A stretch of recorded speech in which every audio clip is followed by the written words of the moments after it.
Hello, hello, hello, everybody. Welcome to a very, very special vidIQ Q&A live stream where we're going to be taking your questions for the next 90 minutes, but we're also doing it in a Halloween-themed way, which is why I'm dressed as an utter idiot right now. I've decided to come as a YouTube fanboy with all of the attire and my blingy subscribe golden chain. So please do make sure to subscribe to this live stream if you haven't already done so. We're going to bring in a hell of a lot of guests right now, and they all look like this. I'm going to press a button. Let's see what happens. Kabam! Wow, look at all of these people. Oh, amazing. Can you all introduce yourselves, starting from top left, and we'll go around the crew here, starting with Dan. Hello. Hello, I'm Dan. Oh, thanks, Dan. Wow, that was quick. I'm Dan as well. Go in the chat if you can guess what my costume is. I'm Rob, of course. Down on the bottom row, we have Mr. Muted Man. Hello to you. I'm Alan. Thank you, Alan. Alexi. Hi, guys. And finally, last and least, we have... Well, that was expected, so whatever. My name's Leron. You've seen me before. Hello, Leron. How are you doing? Oh, no, from the boss man above me. Nothing at all. Well, hang on.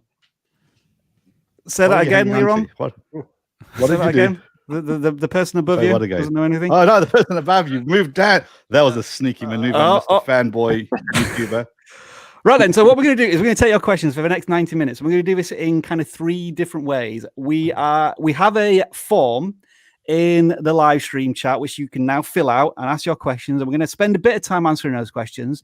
We're also inviting on some guests from our Discord channel who have done amazing jobs with their Halloween attire that we're going to introduce individually and answer their questions. And we're also going to take some quick fire round questions from you in the chat as well. But let's kick it off. Let's invite our first guest in, and we'll start in with that question. So, Dan, who would you like to bring in first as our the first one who wants to ask us a question? We'll play the chat roulette here, not in that specific way, but Ding-a-ling-a-sing. Let's bring him up first. I'm adding Ding-a-ling-a-sing to the chat. Guys. And now I'm putting you on full screen, so this is your moment to shine. Tell us who you are, what your channel is about, and the question that you want to ask us. Yeah, sure. Okay, so I'm Ding-a-ling-sing. My channel is based around Battle Royale games. So like the most popular ones are Fortnite and Call of Duty Warzone. So I make videos on how to rank up real fast and how to do this and that, advice and help to, get you guys to where you want to get to. And my question for you guys is basically gaming on YouTube is very saturated. I understand niching down on one particular game is a great step, but what other strategies can gaming channels on YouTube do to gain growth and get noticed in an area dominated by big YouTubers? All right, then. Fantastic question, Ding-a-ling-a-sing. I'm going to throw this to, I think, Alexi and Dan C as two of the two people with probably the most gaming knowledge here. And then if anyone wants to chime in after, go ahead. Yeah, sure. I think that I like to always think about the guys who achieved some success on YouTube in a relatively short amount of time. One of those guys is Dream. The guy literally started like a year ago, maybe even more.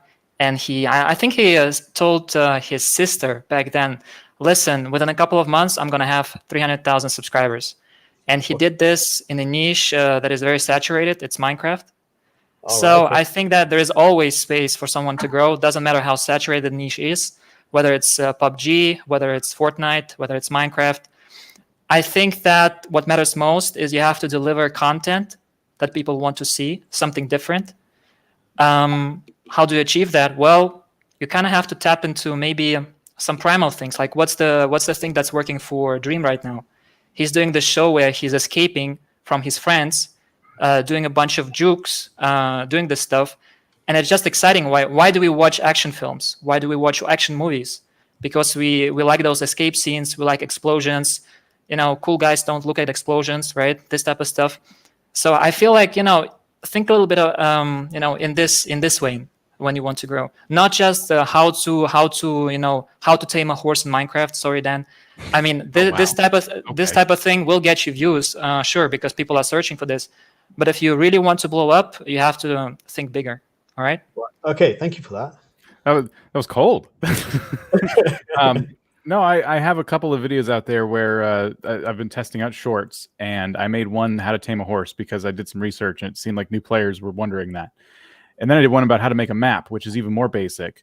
That one is carrying my whole channel right now. So I've always been a big advocate for how-tos. That said, though, to your point, Alexi, and then to add to that, following trends whenever you can is massive. And what's really cool about a game like Minecraft, and then a game like Fortnite too. Fortnite loves to get in on pop culture trends, but I'll use Minecraft as an example. Mandalorian season 3 drops today, I think. So you should have already had some videos based around Mandalorian, for example, because Minecraft is this open world where you can build whatever you want. So if you want to follow trends, you really got to get creative and figure out how does your niche in particular, how does this game you're playing perhaps relate to something that's trending? And if you just can't figure it out, it's okay. There's always some new pop culture thing coming up. But I use Mandalorian as an example because it blew up last year. People are really excited about it this year.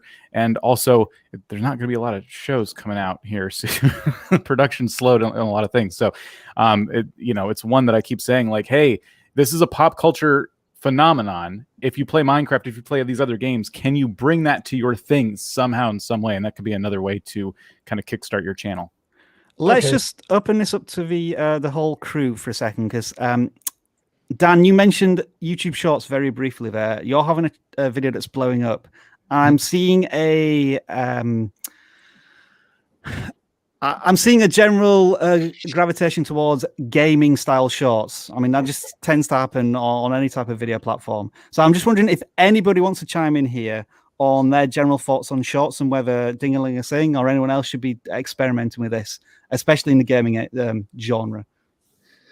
I'm happy to jump in just because I probably have seen his channel the most and have watched, a bunch of his videos. And I think, while I don't think he's experimented with shorts, I think it is a great idea. He gives a lot of great information. He's got a good, quick energy about him. And I bet that there's a few topics, maybe supercharging and setting that up, or some of his best tips and tricks. And I think a short is a great idea. And hopefully he can capture some of that upstream that we've seen. Beautiful. I did do a short, I have done a short video, and it has gained over nearly 5,000 views actually. So what's your typical, just to put that into context? So typically I'll get around about, lately I'll get about 600 to 1,200 views. I'll say about 700 views on average. That's it. That's what I'm getting at the moment. I gain about 5 subscribers a day. So I think from the shorts video, I think by looking at my analytics, I gained over 50 subscribers from that shorts video. So it does work. It really does. So yeah, your videos were helpful. I did look at them. So yeah, they're good tips. I'm glad someone is. Wow. The amount of work I put into them. I've only done one, so I've got to do some more, So well, thank you for your question, Dingaling Sing. Is there anything you want to add finally, and before we throw you out?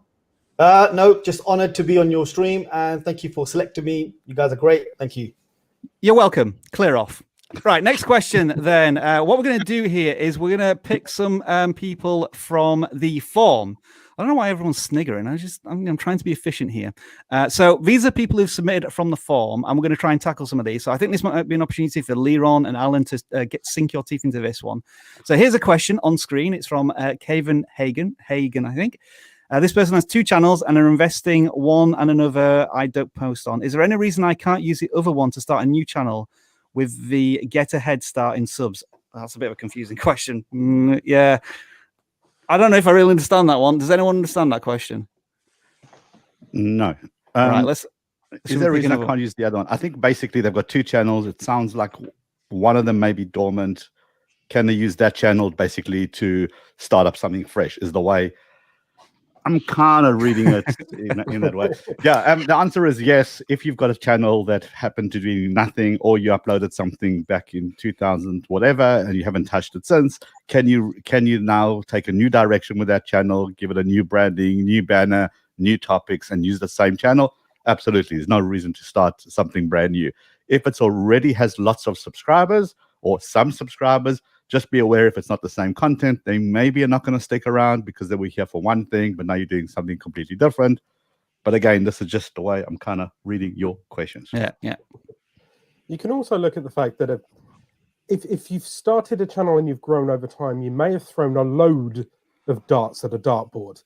So when you first start, I know for myself, I was doing YouTube tutorials, Facebook tutorials, and a little bit of personality. And as I grow my channel going forward, I'm also doing business. So you may get to a fork in the road where you realize this channel's really attracting one specific type of audience member, whether it's creative, whether it's crafting, whether it's gaming. And then you might want to slowly fork and push one way and triple down on the thing that's giving you the most attention from that audience. That way you're able to become a master of that niche and then experiment elsewhere. I know I've got two channels myself, one for my professional standpoint, so I can continue to educate people, but I've then also got one that I can be silly and fun on as well, just to let off steam so you avoid YouTube burnout. So maybe triple down on the one thing that you love and then experiment elsewhere, maybe with YouTube Shorts, for example. All right, then. We'll take another question from the form then. Mr. Moderator, before you take another question, it's probably worth mentioning that there is a form in the description. There is, yes. And if people want to, they can still submit their questions. Absolutely. Hopefully we won't ignore you, but it's randomly picked. But just this is where we're taking the questions from right now, that form. The next one here comes from Flaming Pig, who is a science channel focused on explaining science concepts quickly. My videos are usually under 2 minutes. Should I continue doing the same thing, or should I make longer videos for the watch time? This now feels like a really awkward video duration, doesn't it? Under 2 minutes. You're almost at that under 1 minute point of view where it might be worth turning it into a short for that entirely new video platform and audience. Or if you're going to make them longer, how much longer should you make them? Just general thoughts here on like the concept of audience view duration and length of videos. The important thing is with YouTube is it wants quality content, and it's looking for retention. It's looking for watch time. So if you're making really, really short videos and you're trying to get kind of 100 or 90% watch retention, YouTube knows that it can't compare your video of 2 minutes to somebody who's got a video of 20 minutes. And because you're both getting 90% retention, it's going to treat you the same. So just a heads up, usually kind of 4 minutes seems to be a good spot to start off with. If you can make it those kind of videos. And again, it all depends on what's your results at the moment. If you're getting really killer results and people are really loving it, they're coming in, getting the information and leaving, carry on. If you're not winning, well, then maybe it's worthwhile doing a compilation of maybe 3 or 4 topics together in one video, testing a 4-minute video and see how well that performs on your channel. Just some ideas without knowing your channel. Mm-hmm. I also think a video needs to be the length that it just needs to be. And sometimes you have an idea that only needs 1.5 minutes, 2 minutes. And if you're stretching it out to 4.5 minutes, people see that. They can feel filler. They can hear fluff. So if it's as simple as how to do whatever, tie your shoelaces, for example, and you're able to do that succinctly in the best possible video in 1.5 minutes, 2 minutes, then there you go. It's perfect. It holds retention. So don't try and stretch it for stretching's sake.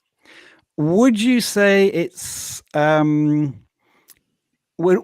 it fair to say that educational content generally gets a lower audience view duration? I'm not necessarily talking about video length here, but let's say a vlogger does a 30-minute video and an educational channel does a 30-minute video. Which would you expect to have more audience view duration typically? Just as a general question. I would think vlogger, because you buy into the person. Yeah. Whereas an educational thing is, I have my one question, you give me that one answer, and I'm gone. In fact, you may even never come back to my channel ever again. I just gave you the answer that you needed. So that kind of supports the idea of shorter, more succinct videos that answer the question as efficiently as possible. So I think for Flaming Pig, my possible suggestion would be you could almost go in 2 strands. You could shorten the videos to less than 1 minute, so you're into that shorts territory, as long as you follow the requirements. But then you could also maybe test longer videos of maybe 4 to 5 minutes. So there's a clear distinction between the two, rather than just under 2 minutes, where I think that's getting into a tricky space, perhaps on YouTube going forward. Thank you for that question. I think we'll take one more from the forums, and then we'll go elsewhere. And this one is going to be from the Gamer TV, and it is a shorts question. is there a future in shorts for monetization? If yes, how will it happen? Do we all agree that we think that shorts going to be monetized eventually? I certainly agree with that. I do. Yeah, we all do. I'm not sure where Leron's gone on this one. Maybe just dropped out for a second. Who wants to maybe start with a longer answer to this, though? Yeah, I can take it. Go on, then. So I have a short right now that's just exploding. If that's a word. It's exploding. Totally Yeah. aware. All right. Awesome. It's exploding, and what it's doing is it's driving people to subscribe to my channel. And the short itself, the metrics don't represent as many subscribers as I've gotten, which means people are going to the short, discovering who I am, and then going to the rest of my channel and seeing what's this guy all about. Dan, can I just quickly ask you what video is that? I'm going to try and share it on screen. Is it how to make a map in Minecraft 1163? Right. Yeah, okay, I'm going that's the one in the background. So carry on. So that video is bringing people to discover who I am, as long as I'm mixing it with longer form content that traditionally gets monetized and has longer watch time and things like that. Yes, in a way, shorts are contributing to the overall monetization of my channel. That was my answer here. Okay, you've got my video up right now. So it's up, and this video has just blown up, hasn't it? Like, it started off slowly. You launched it in end of September, and it kicked up in the last week or two. Is that correct? Yeah. The last week or two, it's just gone nuts. And isn't it like getting like 5,000 views per hour or something right now? Yeah, close about that. Every time I wake up, like I showed it to you last night. Do you remember how many views it had? It was like, it's like 150, but it's now is it 250,000? Even though it's not. No, it's 150 now. It was 112, I think, last night. Okay. So just a lot of rapid views. I woke up to 19,000 subscribers this morning, and I think at this rate, I'm going to have 20,000 by tomorrow morning. And the interesting things here are that you get a decent amount of engagement in terms of likes and dislikes, but because it's a short, you don't get that many comments. And I think you told me that you've earned about $2 so far from this. Something like that, yeah. Because it's a YouTube short and it's not monetized. But well, no, I monetize my channel, so it's monetized. Yeah. It's monetized, but YouTube shorts aren't monetized. So you only earn money when it's not viewed as a short, which sounds really confusing right now. I keep trying to explain that in videos, and I think I'm getting there with it, but it's if you're watching on your phone, that's like the best way to know. Like if you found it through the shorts, timeline on your phone and watched it that way, you're probably not going to see an ad. But if you found it just like Rob did in front of us right now on YouTube, on regular YouTube, you'll probably see an ad or a banner or something. Yeah. Okay. So ultimately, YouTube's not just doing this for free. They're not trying to create a brand new platform which is going to get hundreds of millions of views, if not billions of views a day on. They want to eventually start dropping in, I guess, adverts as you're swiping up. You'll swipe through 5 creator pieces of content, and then there's probably going to be an advert or something. I feel as if it's only just a matter of time. And I think YouTube so far have said that the reason that they're not monetizing it is because they want to make sure that it works for viewers first, and they have the environment, the ecosystem set up properly before they start to monetize it. So I think this is why we're recommending that you should get in that space and become an authority for that point when YouTube does start to monetize. But how they do it, I'm still not sure, because if you are a shorts channel, those views aren't counting towards watch time. So you can't technically monetize yourself if you're not earning any watch time. Any other thoughts here from anyone else? Just as I've waffled on for a bit. TikTok currently has a creator pool. They announced it around about 3-4 weeks back. And what they do is they've got a pot of income, and then they are splitting that between the creators that get views based on ratio. So how many people are driving people into that app and then continuing to use the ecosystem? So whether they track, whether it happens to be a session watch time like YouTube Premium, YouTube Red does, or whether there is some kind of monetization or ability to put in advertising into it. Maybe that's the way they go.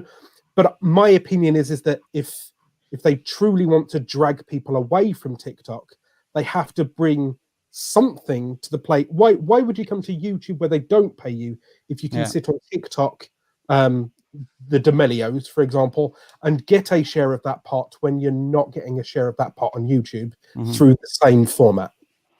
Awesome. Yeah. All right. I hope that answered the question, Gamer TV.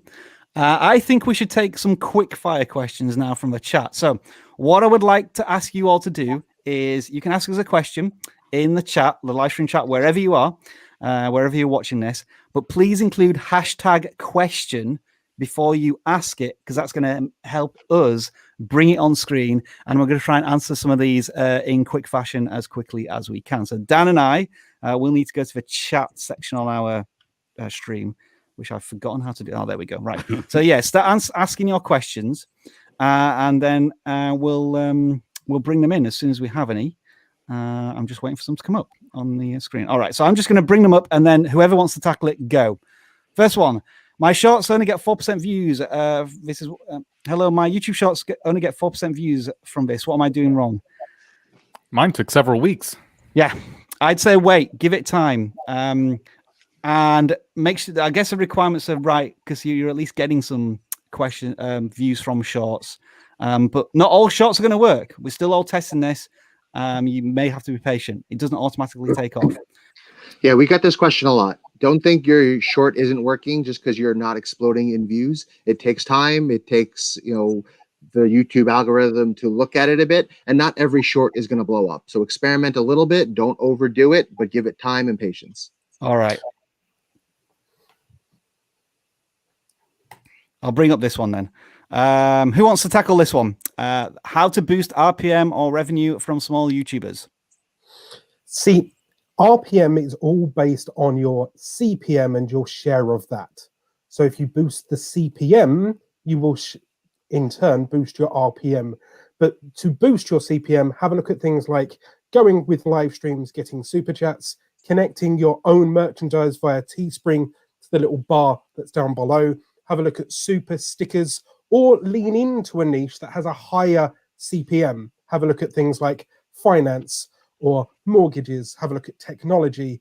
You will get paid more for the high-end CPM niches compared to kids' toys and vlogging, because it's much more specific. So therefore, companies are more willing to advertise software against a finance channel and not against somebody playing with Mattel toys, for example.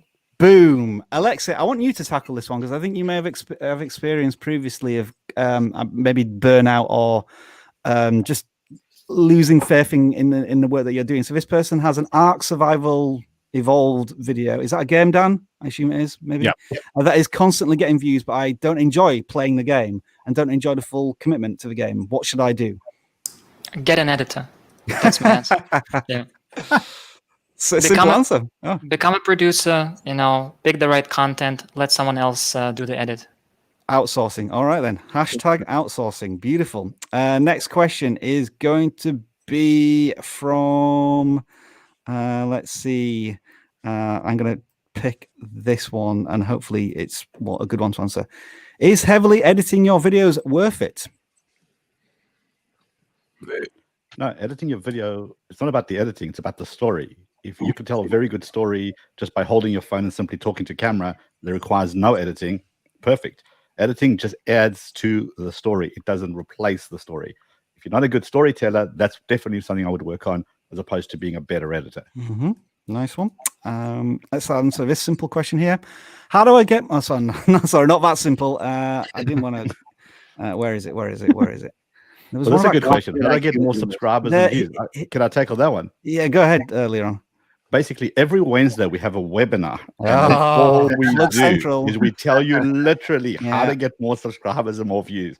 So join us for that webinar. We've also got an academy where we tell you how to do that. We've got a Tuesday channel audit live stream where we tell you how to do that. We also got a what do you call those? Oh yeah, a vidIQ YouTube channel, which I believe there's a couple of videos there as well. So that's true. We've occasionally tackled that question. Occasionally, yeah. Here's the one I want us to look at. How do you not get copyright when adding music in your videos?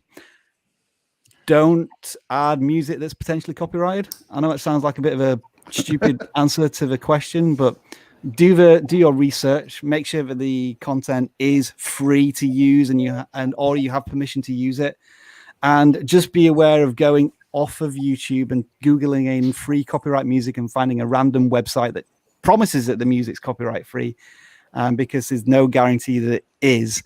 I always recommend going to the YouTube audio library as your first point of call, because you're guaranteed to have a music there which is copyright free forever. There are paid services, of course, which you can use, but just do your research diligently. Okay, Yeah, we have something called rewards, which has got lots of music which you can tap into. So vidIQ.com/rewards. The one important thing that Rob mentioned is going off YouTube, finding copy-free, royalty-free music. A lot of people are doing this on Spotify. There are DJs, they're whatever, and they're putting out music and they're saying, feel free to use this in your videos. And then lots of people do. And then they take away that little license. Yeah. And then they go back, oh, now they're earning money because they're issuing strikes against your channel. And they're not necessarily taking down your channel, but they're happy to earn revenue of your hard work. So don't fall for it. It's a big mistake. Think of it a little bit as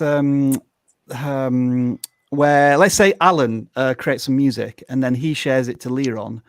But then Liron shares it to Alexi, and it goes down the path. And then I end up finding this music that's just been put on a website and it says royalty free. Well, Alan never agreed to that, but Dan H, who found it last night, puts it on his channel thinking it is royalty free.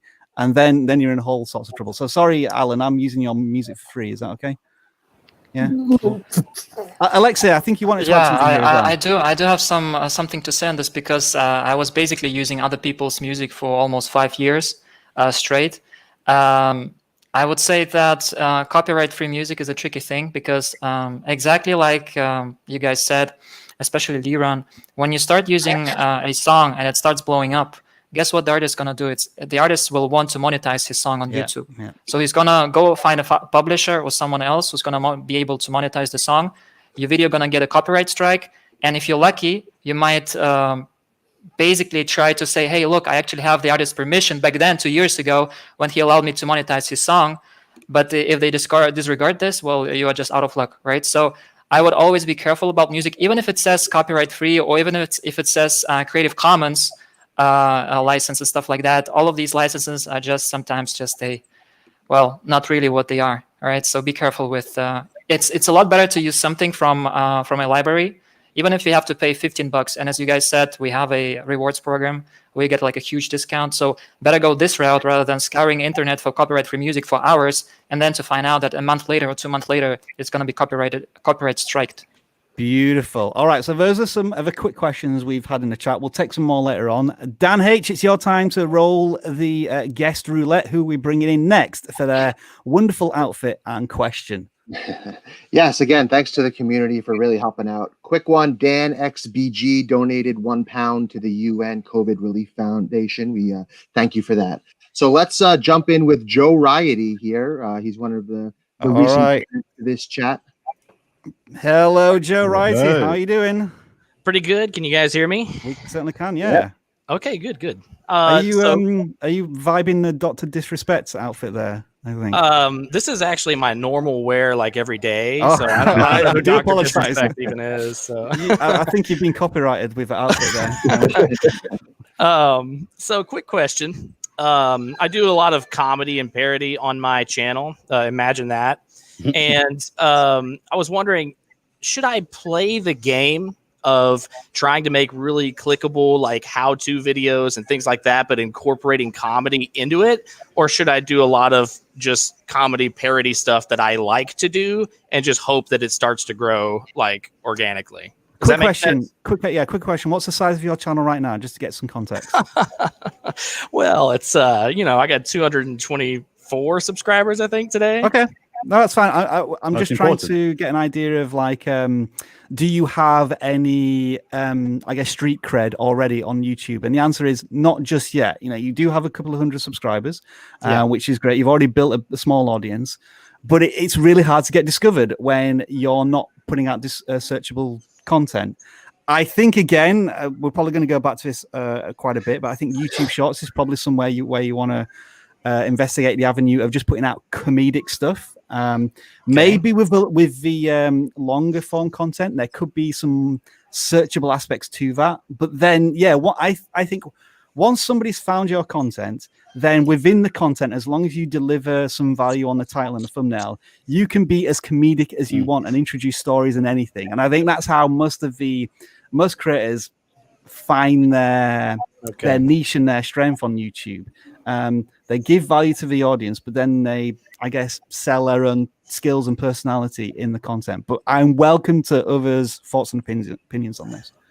Play the search game. When you're that, as you're starting out, as you're getting kind of that momentum going, appeal to the how-to, appeal to what people are searching for. Do the autocomplete trick in your YouTube search. Understand what people are currently looking for, and then once they're on your channel, bring yourself into your videos, into your content, so they're still learning, still giving them value. Because someone wants to know how to unclog their toilet because it's leaking all over their floor. As funny as you're going to be, they're going to leave because they're frustrated. But bring your value so they learn something, but they go, wow, who's this guy? Let me go look at a couple of his other stuff. You could always pivot later on to do more of your comedy, less of your how-to. But the beginning stages, just appeal to the search engine. Okay. What would be the maybe the how-to tutorial content that you might be thinking of doing? Well, a lot of my parody and comedy is actually making fun of other content creators in the kind of gaming world. Okay. And so, but what actually happened recently was I posted a video of unboxing a new PC that I got. And of course, I acted silly in that one, just like I do in all my other videos. But that one blows up to like 6,000 views. And all the rest of my videos are like 100 or less. And so then I was thinking, about this question here of like, maybe I should appeal to that search and just throw myself in there rather than like making fun of these big YouTubers and stuff yet. Well, I guess if you're using the creator's name in your title and then there is some sort of, you're connecting the content to it, that's one search way of getting more noticed. Because the other angle I was thinking of is tying in cultural phenomenons that are going on right now, like The Mandalorian is just being released. You've got the election in the US that's happening right now. There could be some iPhone 12 parodies with all of those search kind of things that you can tie into your comedy as well. A good channel to watch is a channel called Eric. I don't know if you've heard of that channel. He is also brilliant editing, really good storytelling, but he plays a lot of the big YouTubers' names, like stealing David Dobrik's girlfriend, as an example, right? So that's going to appeal to anyone searching for David Dobrik. And even if they don't know who you are, because of that title, really cool thumbnail, they might be going for this. Yeah, that's the one. This is the one. Have a look. Okay. Go look at his channel. See the kind of stuff he's got. Very like comedic, very good timing. He has got a team of people, so I'm not saying do exactly that, but again, he's still appealing to that brand name. I stole Mr. Beast's $800,000 island. Now, even if you're not a Mr. Beast fan or they don't know who you are, that's a clickable thumbnail. That's a clickable title. So right. Play to your strength. If your strength is being funny, comedic on camera, play for it. Don't make the mistake of doing too many random stuff. Like if it's an iPhone today and the election tomorrow, then I don't know what I'm going to get from you the next day. So kind of, am I going to subscribe? So just try and narrow it down some sort of a niche so you can just follow suit. Gotcha. Any other thoughts here from our cast? Yeah, I think one last, I think you guys covered it pretty well in terms of play the search game and not really focus on how to, but also on other famous YouTubers. And again, maybe piggyback off of some trends. Another thing I could mention is Reddit, right? So Reddit loves entertainment if it's really funny, right? So I've seen literally small creators just blow up off of Reddit just because the video was viral worthy. So if you believe in your entertainment skills and if you feel like people will connect, keep posting to Reddit. There is a subreddit for you, I'm sure, right? And if you start getting external traffic from Reddit, well, guess what? YouTube will see, oh, this video is getting watch time from external source. Let's try it in different. Suggested here on the browse, on the homepage here, right? And if your video is clickable from those things, you will start getting organic traffic from YouTube as well and get this whole machine rolling. I was just having a quick look at your channel, actually, Joe Rarity. I'm thinking whether you want to start a new channel, I definitely think you should test shorts as well, because I think that type of comedic stuff falls into that category quite well. Okay. If you have a time and the opportunity. Okay. Yes, everyone should check out his channel, though. Joe Rarity is putting out some great content, a lot of fun, really funny stuff. I think everyone here will like it, and that's one of the major reasons that I brought him out here to ask questions. Well, you've got one more minute, Joe. Be funny. Wow, that was on the spot there. Jeez. Clock's ticking. I guess I could just take my glasses off. You see my real face, and then everybody goes, "Oh my god!" This was great. I just wanted to, I just wanted to get on here and talk with you guys. So this is really cool. I appreciate the opportunity, and I have been trying, like Alexi was saying, I've been trying to do some making fun of big YouTubers and including their picture in the thumbnail and title and stuff like that. But I guess I'll have to figure out those keywords and the description and all that stuff to make it more searchable. Well, thank you very much for your time, Joe Rarity. I hope that was useful. Now, please get off my live stream. Next question, then. We're going to bring in from Dan. Look, stop laughing, Dan. Pay attention. We need to bring in some questions here. From the banner list. Let's see if we've got any more. Oh, I thought we were going to chat. All right. No. We'll not. We'll do chat in a second. There are a couple left. Right. So I'm going to bring up that one. If people want to try and tackle this, and then I'm just going to try searching for some more questions to bring up in the background. So whoever wants to tackle this one about the SEO score, but the video's still not performing well, what are your thoughts on that? It's just because you have the perfect title and the perfect description and the perfect tags doesn't mean that the humans will interact with it the way that you wish. YouTube works in two ways. One, yeah, a little bit of SEO, but two, behavior in itself. If the person comes to your video and then doesn't share or doesn't like or doesn't comment or skips halfway through it and doesn't watch 90% of the video, those are all bad signs for you. So what you need to do is make sure that you are engaging your audience for what they truly want to see from you. Because if all of a sudden you're throwing out stuff that's outside your niche or stuff that isn't engaging, they won't communicate with you. They won't enjoy. They won't share.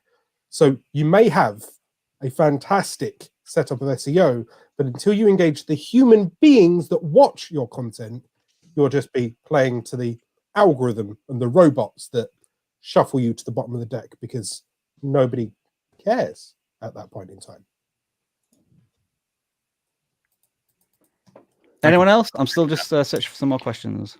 I do agree with Alan here. SEO is just one part of the equation, right? You kind of have to pay attention. For me, the golden thing is retention, audience retention. If your retention graphs don't look like a hockey stick, but actually retain people and keep them watching for a long time, that's your best way to get a new audience and get those views, right?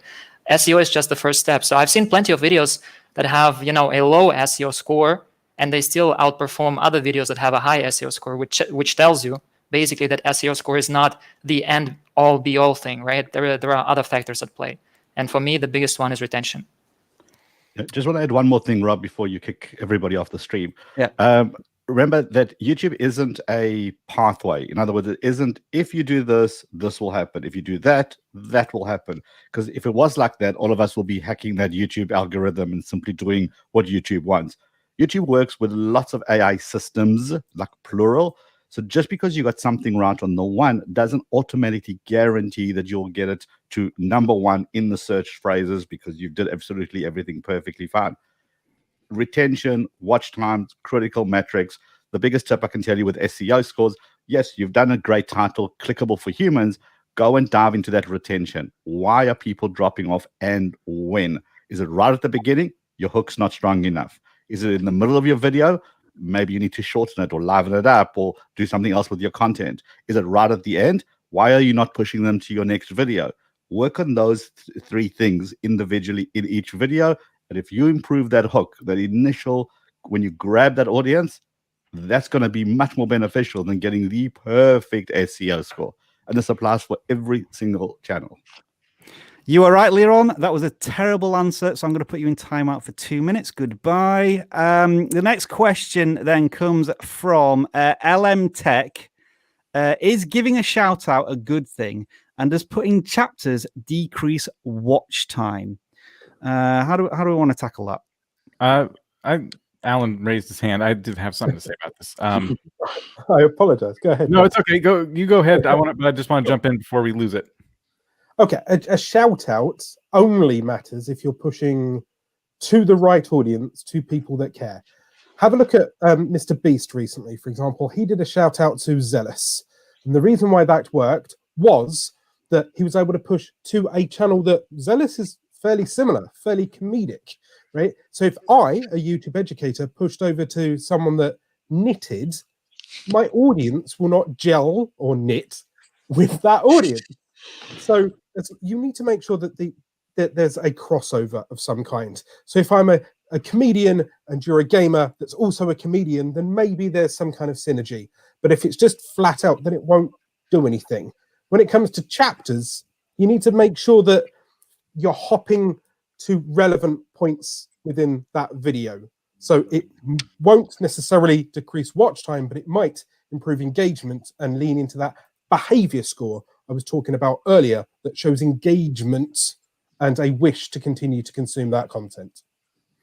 When I saw this question, the chapters part jumped out at me because I actually had a video where people were going back to one of the chapters and the video retention went over 100% as a result. So I think that there's a valid concern being worried about chapters and people skipping through your video. Now they're not going to watch the whole thing. Does that decrease my watch time? But I think Alan's dead on. That is engagement.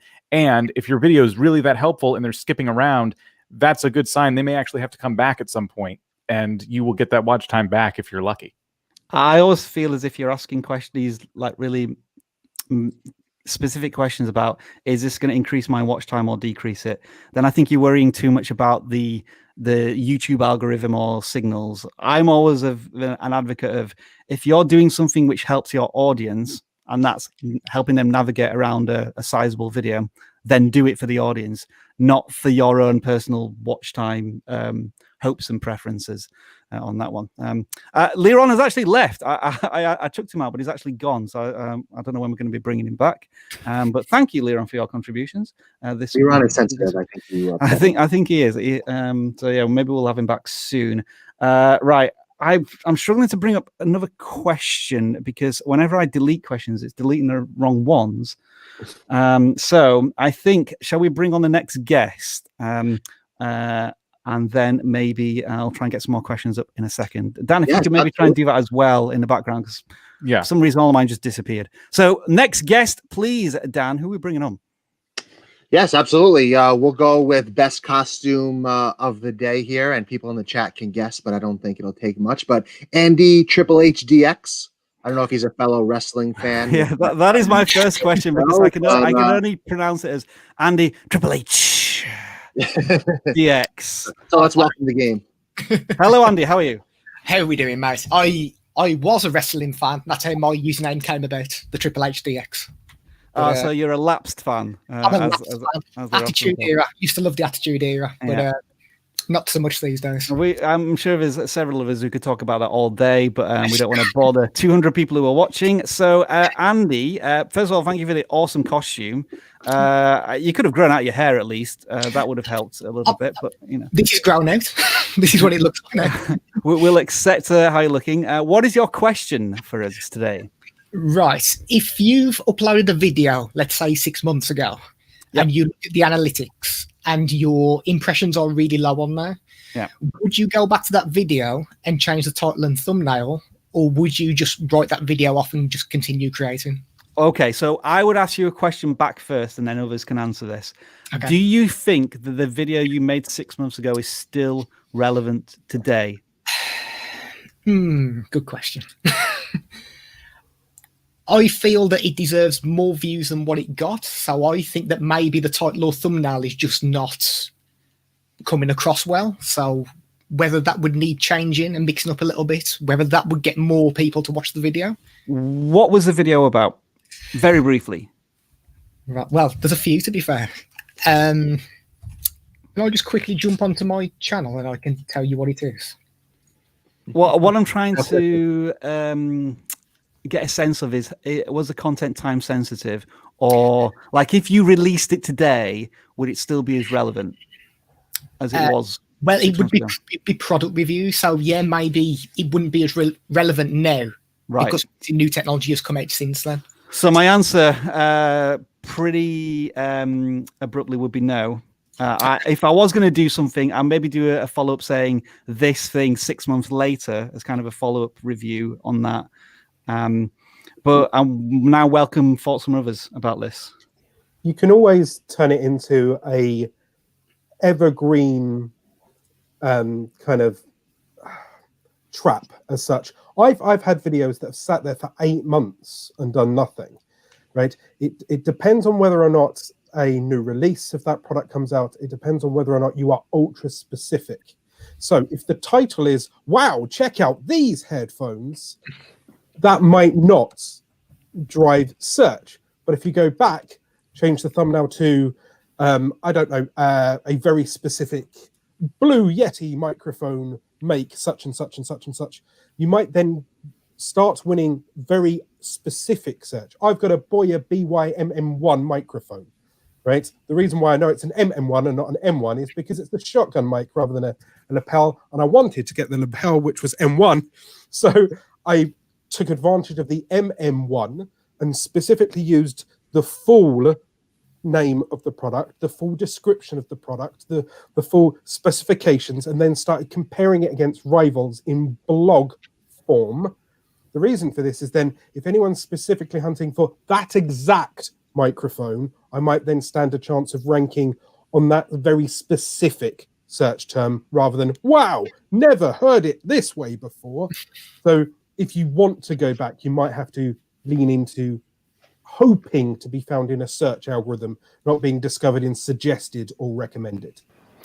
Yeah, Andy, let me ask you one question. How likely are other people in your niche to make a similar video on a similar product in the next couple of months? Yeah, probably not very likely. Sorry. Right, so in that case, to expect a push in impressions is probably also not very likely.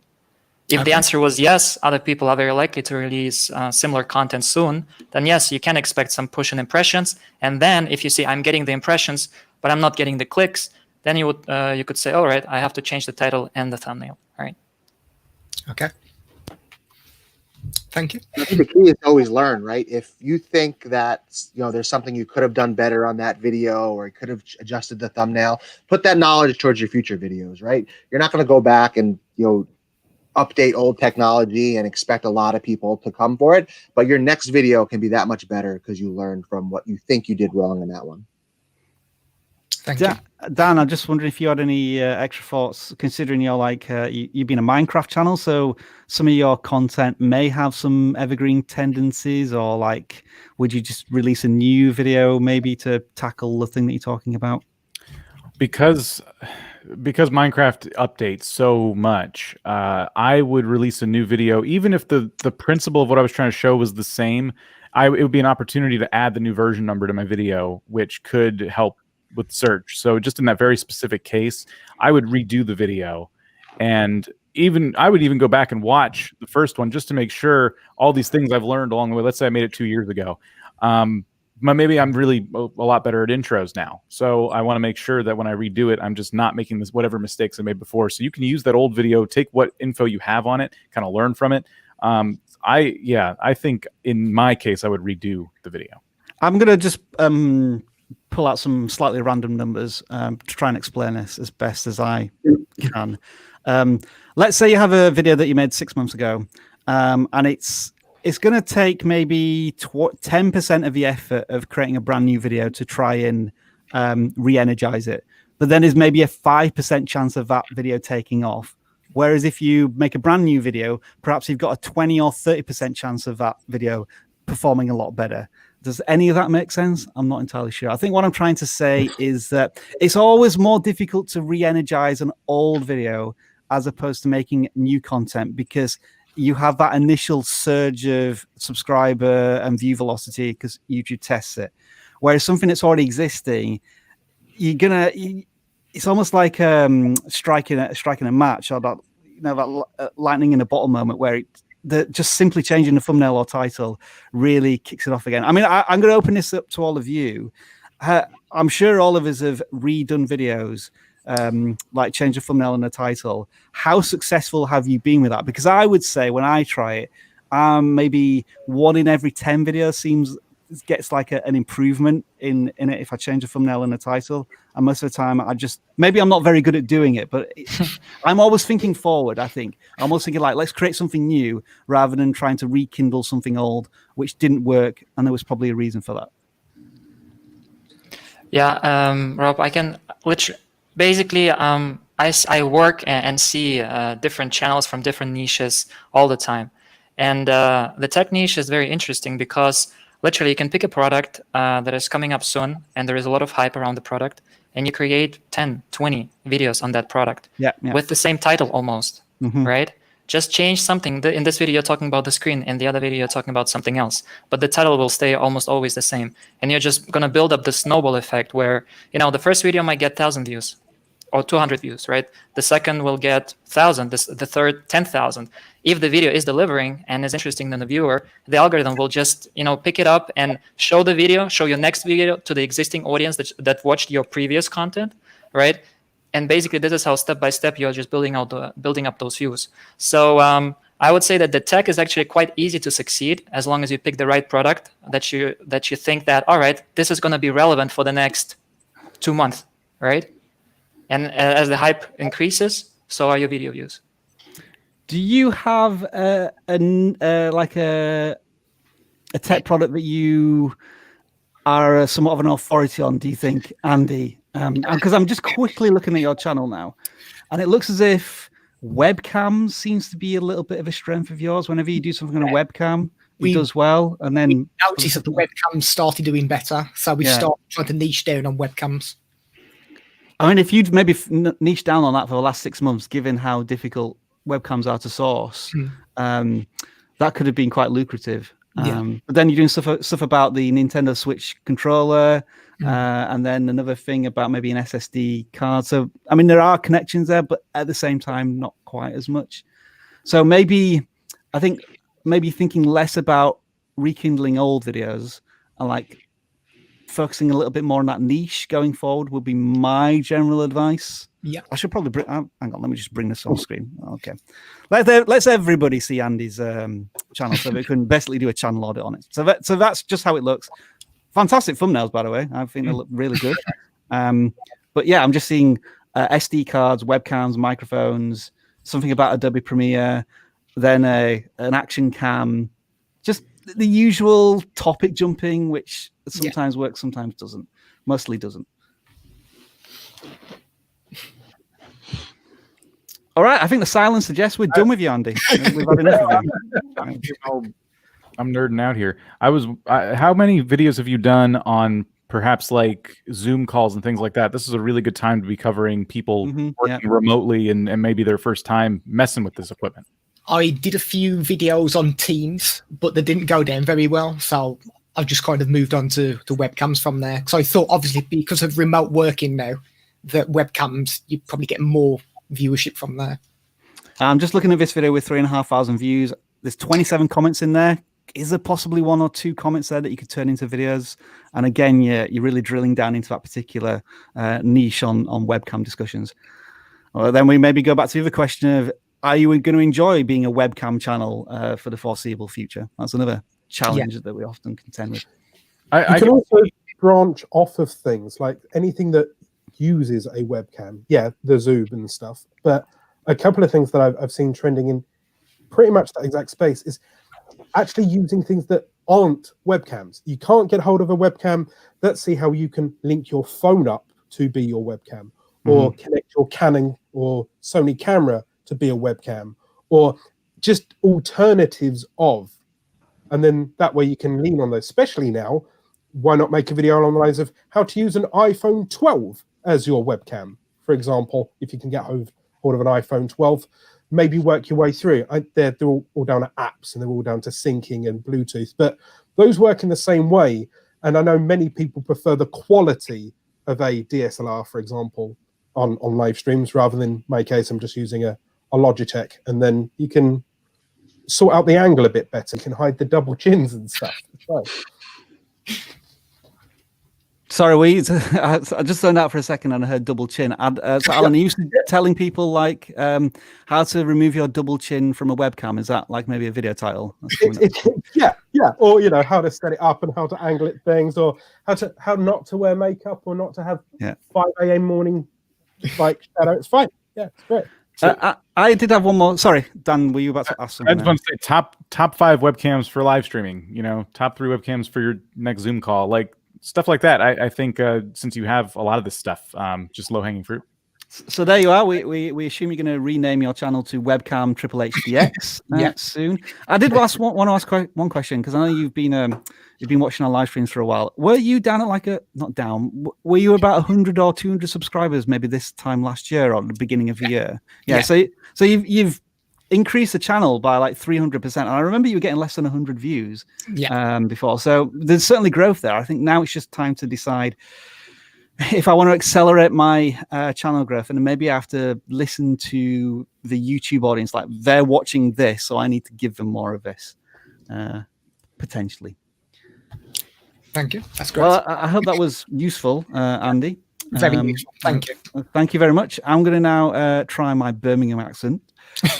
Thank you, Andrew. No, I can't do it live. Sorry, I can only do it when my partner's listening to me. So yeah, thank you very much. You are the weakest link. Goodbye. Thank you. Should we all break out our Southern US accents? No, let's not do that. I think not on a live stream. Right, let's take some questions again from the audience. So it's going to be #question and then ask it, and then we'll try our best to answer them over the next 2 or 3 minutes. So yeah, if you've got any questions, we're looking at chat now, and we'll select some from there when they come up. And while we're waiting for those questions, if you are enjoying this live stream, do make sure to like it. And of course, subscribe via my Bling chain here, because I am the YouTube fanboy today. Thank you for those cheesy thumbs up there as well, Alan. That was appreciated. Right, let's get some questions, Dan. If you can see any, just click on them and let's start tackling them. I'm seeing one that's just, I'm pondering, because it's just kind of, this is very vexing. I'm getting subscribers, but not views. What am I doing wrong? It appears they find my channel, subscribe, and leave. We did audit this channel, and I wonder if this is very, very recent, where maybe a handful of people subscribe from the audit or something, and they're like, I just wanted to pull it up. Maybe everyone else has thoughts. Were we saying that this channel was just, it had the usual niche issue where it was covering too many things? I actually think it's Minecraft, but we all agreed they should change their name because we thought it was like going to be DC Universe stuff. Yeah. I got to pull it up again. What, are you pulling up the channel, Dan? Yeah.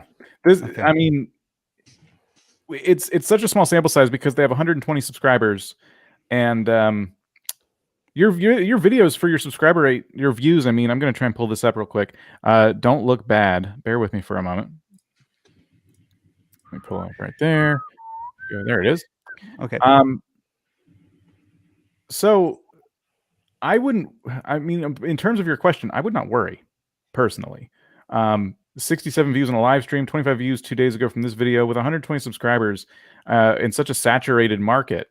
And I do recall some of the advice we gave you involved thumbnails and things like that. So I don't want to do a full channel audit here, but if anyone else wants to jump in.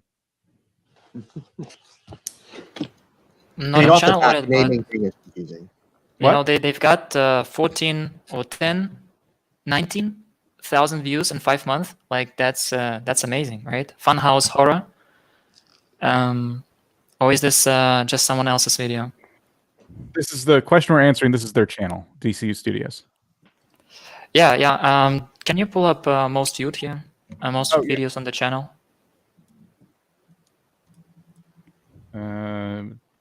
Most viewed. Yeah, most popular. Just most popular.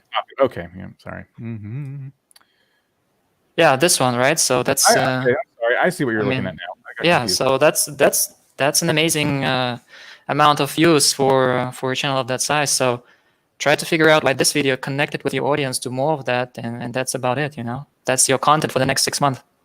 I'd be curious to know when this video took off, because we're just at Halloween now, and I wonder if this was recent. This spike, but yeah, this is probably a good sample size for you to look into. Boom, there we go. Let's take another question. My camera stopped working, unfortunately, so I'm going to try and fix it while people take on this question about vlogs and like maybe which category to put it in. I don't believe categories really have an impact anymore. Oh, we lost Alan. Running into all sorts of technical difficulties now. But yeah, I don't think categories have a direct effect. It used to, because it used to categorize you in certain places on the homepage. All you need to do is make sure that it's clear that your content is themed together, and that you tag it relevant with your maybe your pranks and your girlfriend and your boyfriend. Make sure that that's in the description, and you continue along that niche in that channel, and then YouTube will learn the behavior once again of the people that visit your video, and then we'll go, okay, well, that was a boyfriend girlfriend video, and that was a boyfriend girlfriend video, and that was a boyfriend girlfriend video. Okay, so that's the kind of content that they make. A specific category will not harm nor hurt you. If you was to switch it all of a sudden to tech, it won't immediately give you loads of iPhone 12 users. It's just not how it works. Well, one thing that's unique about the gaming category, and I don't know if you guys know of any others that do this, you can also add the game you're playing in the video. So if you select gaming, suddenly another box comes up. And that would, for me, I've always felt that's very, very important, because YouTube has a section called YouTube Gaming. And you can actually, if you're looking for live streams in particular, you can actually search by game. I don't know how many people do that, but to me, I'm kind of with Rob in that if there's a box, I want to fill it out. And that's one of the boxes, you know? So if you're a gamer in particular, make sure you're putting the game you're playing in under every video. Dan, find another question. I'm just switching my cameras here. Okay. I'm trying. Let me see.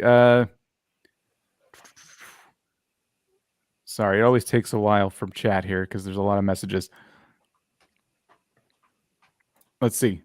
So when I view my own videos, why does YouTube count it as a view? And can it trick the algorithm into thinking somebody's watching your video?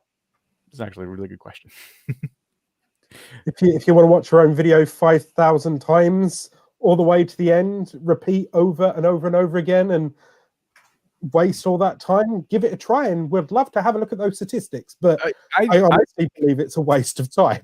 I think YouTube is on to that. I think after all these years, I don't think after 15 years. What? You think after 15 years they might know how to prevent that from happening? When I was first on YouTube, I actually worried about that. I didn't want to watch my own videos because I wanted to see organically how many views they'd get, and I didn't feel like doing math. If I kept having to go back and change something and it counted as a view, I'd get really frustrated. But yeah, I don't think you can trick the system by watching your own video on loop and going to bed. Worst case scenario, it skews your analytics. It confuses you if you ever go back. I believe they remove views from videos going forward anyway. So yeah, if it does remain on your analytics, it just confuses you. If it doesn't remain on your analytics, then you've wasted a lot of time, internet connection, power, electricity. Like, if you really want to do it and really be skeezy, just walk into your local like Argos or PC World or Walmart, take over all of the computers, set it to a playlist and walk away, right? But even then, that will not make you PewDiePie tomorrow. Don't be stupid. That isn't official vidIQ advice, just so everybody knows. Dan, you're muted.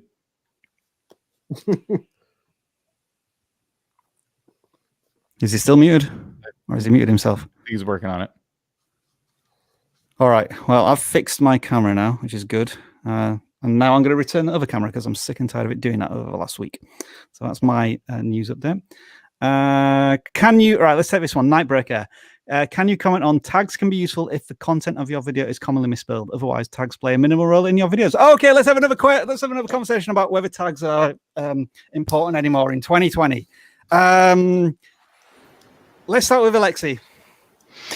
All right. So listen, when we hear what YouTube people are saying, they're basically telling us, if you want to focus on one thing, focus 99% of your effort on the title and the thumbnail, half of the percent on the description, and maybe the other half of the percent on the text, right? So are tags important?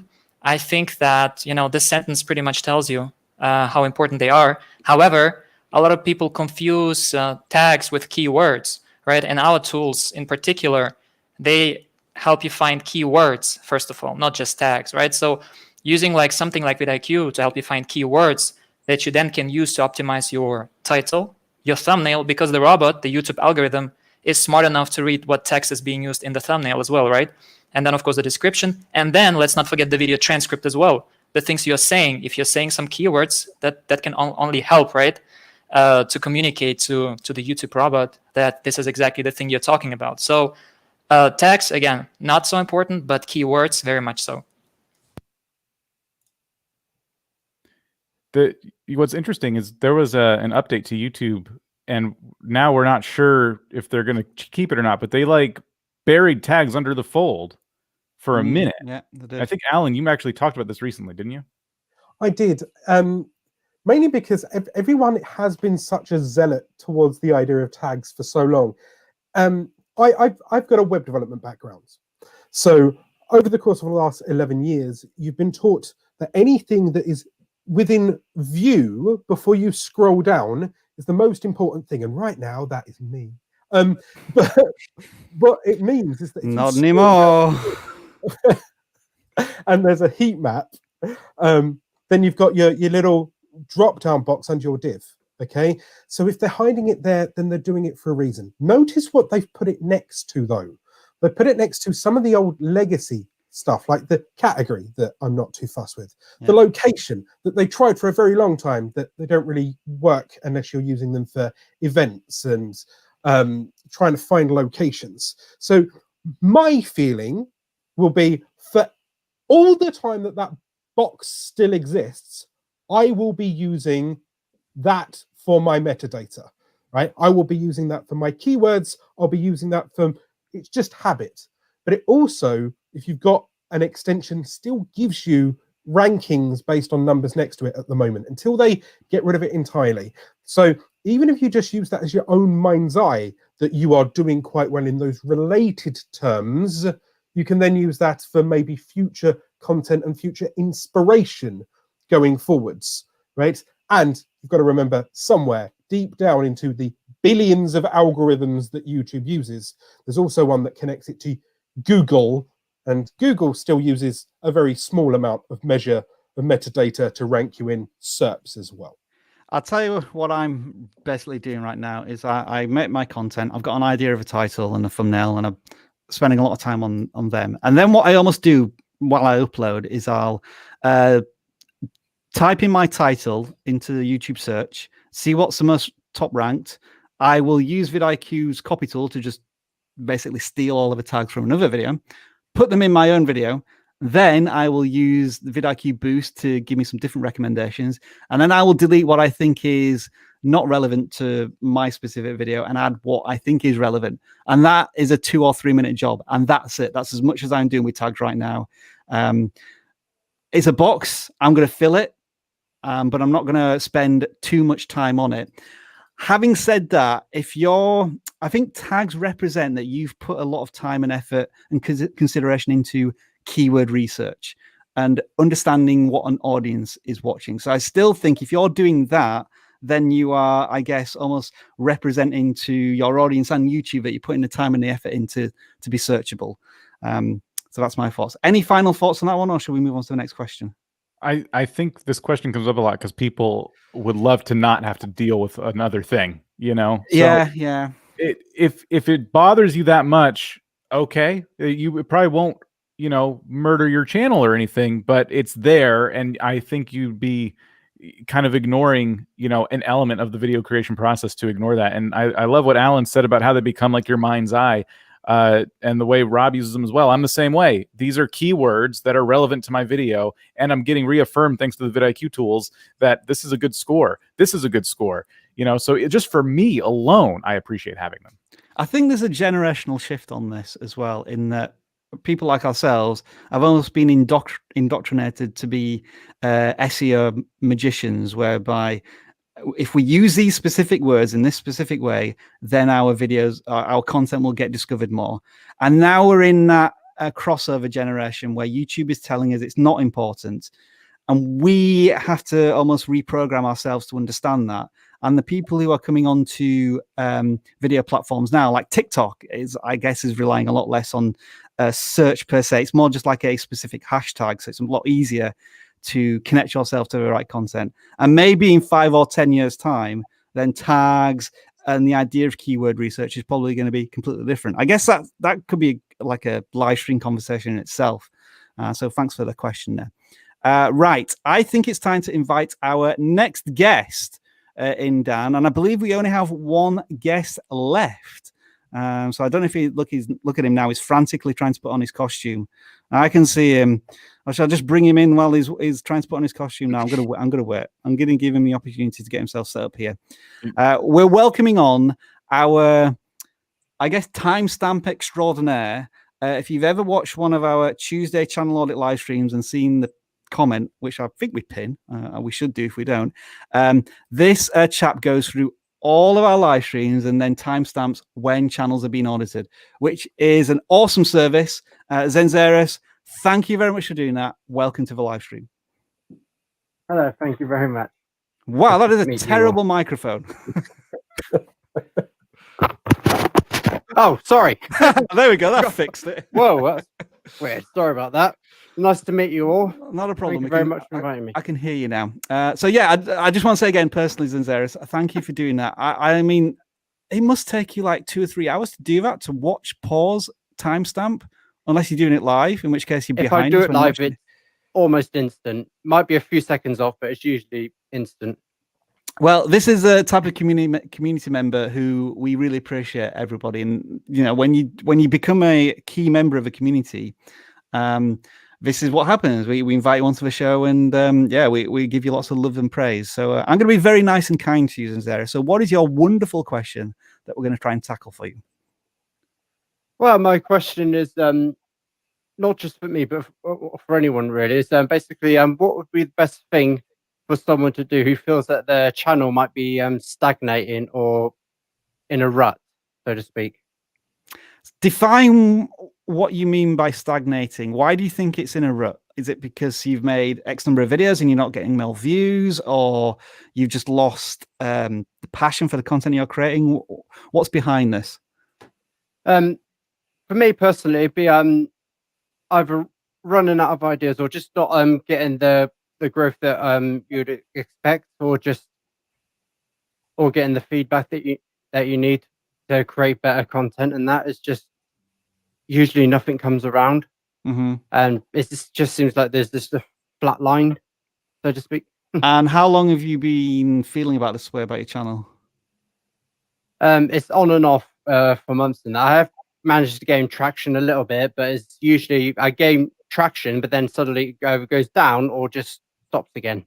Okay. And what do we think, folks?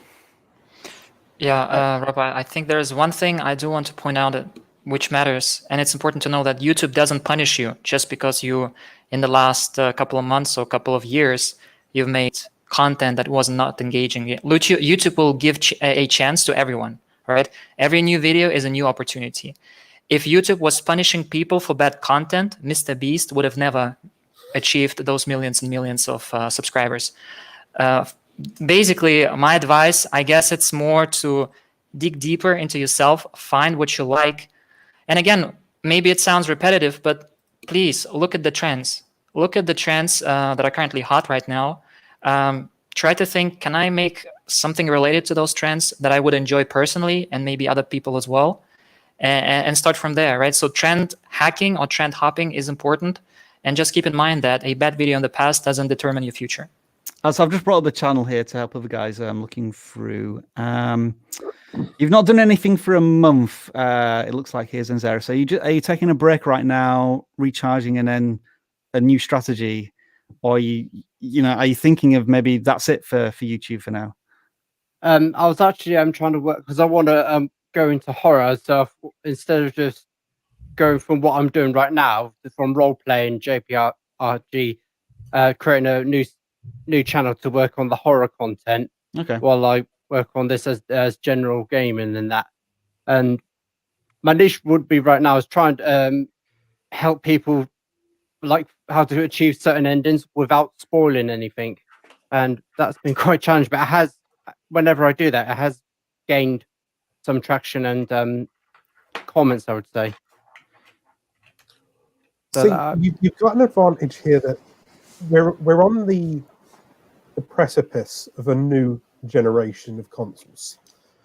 That also means more inspiration for stuff that has come before it. Look at the likes of Final Fantasy VII Remake, for example, the passion, the love, the lore that is going to be rewritten. I'm not going to spoil, but if you're at the end of Final Fantasy VII Remake, there's a reason why some fans may be a bit confused. But that will also give you an opportunity to revisit some of the things that you loved and maybe experience things that you may want to bump up against in future, including comparing now and then. You can ride the new wave of the new consoles for the new spotlights on these new games, as some of the IPs will be refreshed for the new consoles going forward. Also, if you truly love that genre, then tell people how much you love that thing. Passion really does drive an audience. I can talk about my niche and my businesses until people get bored. And then I just keep talking, right? So as long as you know you love it, right, then you can keep talking about it. Or you can just continue to build around that brand. And then hopefully you can go from there. But yes, have a look at constantly creating content, but have a look at what you can spin. Have a look at the stuff that did well on your channel and see if you can update it for either the new generation or for the passion that's inside your heart. Fair enough. Thank you very much. I'm passionate about Final Fantasy in this story, so I would love to talk about that again. And yeah, that's a good idea. I was in a unique position with my channel where, you know, it was dormant for a long time, and then taking this job, I really had no time to work on it. And then once I decided I wanted to do it as a hobbyist, I'm in free time, maybe a couple videos a week if I could. It was kind of re-energizing to look at this channel I had for years where I was playing all these different games, and it started with Minecraft, then I jump shipped all these games. Some were successful, some weren't. I had all these subscribers that were gone, you know, probably about 15, 16,000.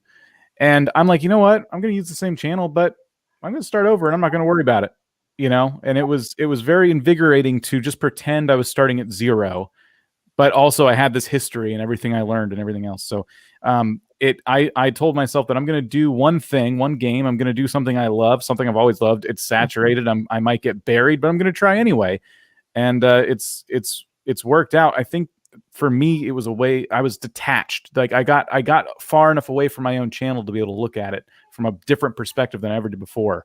And I don't know if that's helpful to you. I just wanted to maybe if there was a nugget there anyone can relate to. I just wanted to say that. Certainly take it on board.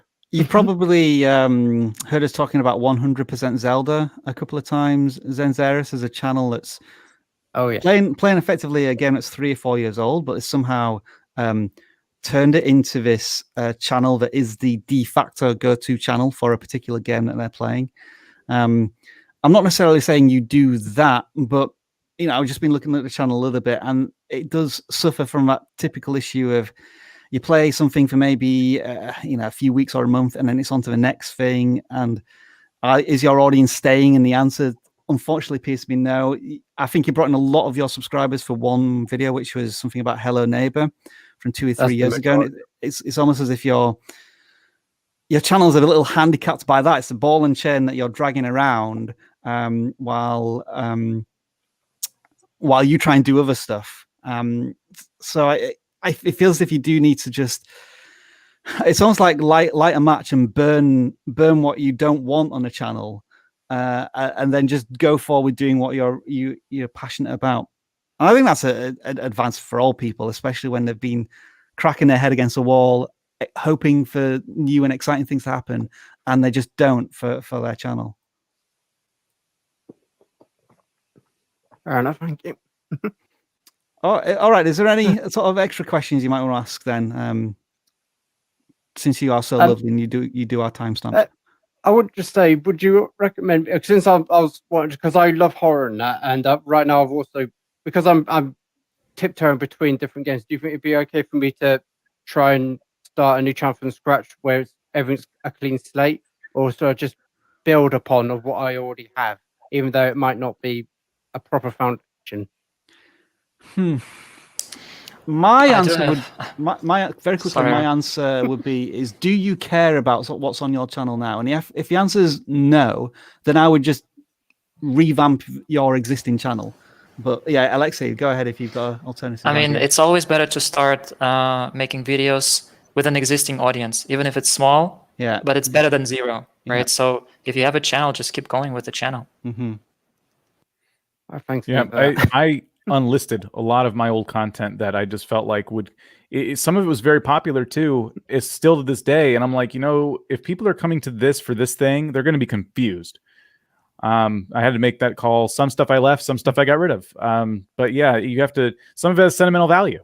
Sometimes you collaborated with someone, one of your old friends or something. Like there's a lot to consider. But if there's things you can cut, I would unlist them. No, don't private them, don't delete them, but unlist them. And start building on what you have if you can. That's I pretty much a revamp then. Yeah, I think so. Mr. Beast went through many niches before he arrived at what he is today. Yeah. He's had thousands of videos. He did Minecraft for forever. He did pranks. He did just random stuff, right? Sooner or later, there might just be something that chimes a little bit better inside your heart and in your head and brings you that audience that you wish to engage with you. If they truly are on your channel for you right now, they won't care what you're creating. They'll care that you are creating that thing. So if right now the passion isn't in it for JRPGs and you feel that you can deliver horror without spoilers with much more passion, then that passion may be the thing that you want to chase first. Thank you very much for that. All right, then. I'm a scaredy cat. I hope you found all that useful, Zen. And since you are so wonderful and lovely, I'm going to keep you on the live stream until the end. So if you want to chime in on any of the questions that we're answering, please do so. Or you can just stare blankly at the screen and hope nobody asks you for any advice or anything. Right, let's. I'm going to go back to the form now. I took a few. So I'm going to just bring this up. We'll try and answer these relatively quickly. So the first one here, Reddit Store. How do I know my videos will get inserted in the YouTube Shorts feature? No option when I do the upload, but I would just put the hashtag. The answer is you don't know if it's going to appear in the Shorts. As long as it's vertical format or even square format, less than 60 seconds long, YouTube classifies that as a short. And I know that now with a video that I'm going to be releasing tomorrow about the featured section of your channel. You can now add a shorts section. And that was actually promoted by one of the comments we got in one of our videos. And so I think as everything's just dumped into that section, so you don't have to worry about the requirements. Whether YouTube picks it or not, that's, I think, the question that everybody's trying to answer right now. And it's really difficult to answer because for some people, they'll test, YouTube will test this short and you'll get thousands of views for 4 hours and then they'll just completely tank. So it's a lot different to how the recommendation engine works for YouTube in general. As far as I'm aware, I don't think the hashtag makes any difference. I'm just putting it there because YouTube told me to, so I'm just doing it. But there are videos that are appearing on YouTube Shorts that are 10 years old, but just randomly appearing. So there doesn't seem to be any rhyme, reason, or logic for that hashtag. If anyone wants to add anything, please do, or we'll go to the next question. It's all based on the pool of videos that are available. So I've been testing random stuff, knowing that if I do a load of cat videos, maybe that would be suggested against a cat video. If I do some finance stuff, maybe it gets suggested against finance stuff. If you want to improve your chances of maybe, lots of ifs, buts, and whens there, then have a look at a trend that is happening right now. The quickest I've had a video appear on the Shorts is 24 hours, but most of the time it's about 3-4 days out. So try and pick something that is still relevant in 4 days' time, but might not have enough short-based content to fill it in. So touch upon TV shows that maybe have episodic content that goes forward, and then have a look at the thumbnail that you choose, which is in the middle of the actual automated generated ones as well. And remember, it's all about how it looks, very much like TikTok, right? You need to try and guess the middle frame like the good old days of YouTube. Next question then. We couldn't fit this channel name on because we've only got 200 characters to play with. This person tells us they have a gaming channel. They upload daily along with live streams, but they're not getting any views. I'm using all of the tags, thumbnails, and titles, but still not getting any recognition. Oh, I think this is a Dan and Alexi one again. I wanted to tackle this one. I saw it. All right. And I am very curious to see what Alexi says as well. But there was one part that stuck out to me, and it wasn't the fact that you said tags, titles, thumbnails, etc. It's the fact that you said you're uploading daily. And I've been on, I guess you could call it a crusade, to try and educate people on the follies of uploading daily and then running into this exact problem where you're putting in so much work and you're like, oh gosh, I'm a daily YouTuber. What? You throw out your social life and now you've got to make all these videos. What you're doing is you're leaving yourself literally no time to, one, rest, and two, hone your craft. You want to make sure that while you're making videos, you're learning how to edit better. You're learning how to make better thumbnails. You're taking time to do keyword research. That's one of the biggest things about making any video. And I used to do daily. I'm speaking from experience. I didn't leave myself time to do any of that. And I felt the same frustration. I'm doing live streams. I'm doing daily content. I'm on top of my comments. I'm doing everything I can. My video barely breaks, 25, 50 views. The heck is going on? And it was only when I stepped back and actually tried to learn, okay, how do I make a better thumbnail? How do I figure out a title that people are going to actually search for? Did I start really getting my channel, to that next level? There was times where some things would take off and I wouldn't understand why. And then I would just keep going with my daily schedule and there'd be that first episode of something. And then boom, boom, boom, boom, every episode after that until I was back to my normal views. Like daily content, I think years ago, somebody said you have to upload daily to get big on YouTube these days. Though if that was true at one point, I think those days are behind us. Yeah, then I have to agree. I think uploading daily gives you this false sense of productivity, but at the same time, you're just not improving your craft, as you said, right? You might have come up with a way to make thumbnails quick, but quick thumbnails are not always the best thumbnails. We know that the best creators are spending hours, if not days, to come up with a good title, with a good video idea, with a good thumbnail. I mean, are you better than Mr. Beast, who takes literally a couple of days to come up with a good video idea or a good title, right? If you are that confident, all right, keep going. But, chances are you're probably still in the beginning of your journey, which requires, quite a bit of work in general. So, yeah. Yeah, the only thing I would add here is that this bit at the end where it's saying, but I'm still not getting any recognition. And that's usually a sign of somebody who's lacking a little bit of patience, and maybe feeling as if they're entitled to a certain amount of views and subscribers. I could be wrong about this, but that's usually what we hear when we get this question. Then we visit the channel, and then, if we were going to do it as a channel audit, we'd list all of the common mistakes. We could be wrong here, but that kind of feels like the attitude when somebody says, I'm doing this, I'm doing everything right, and my channel's not doing well. And it's like, well, if you look at it objectively, there are probably one or two things that you could certainly improve on. And with daily content, as Dan and Alex say, maybe you're not having time to hone your craft.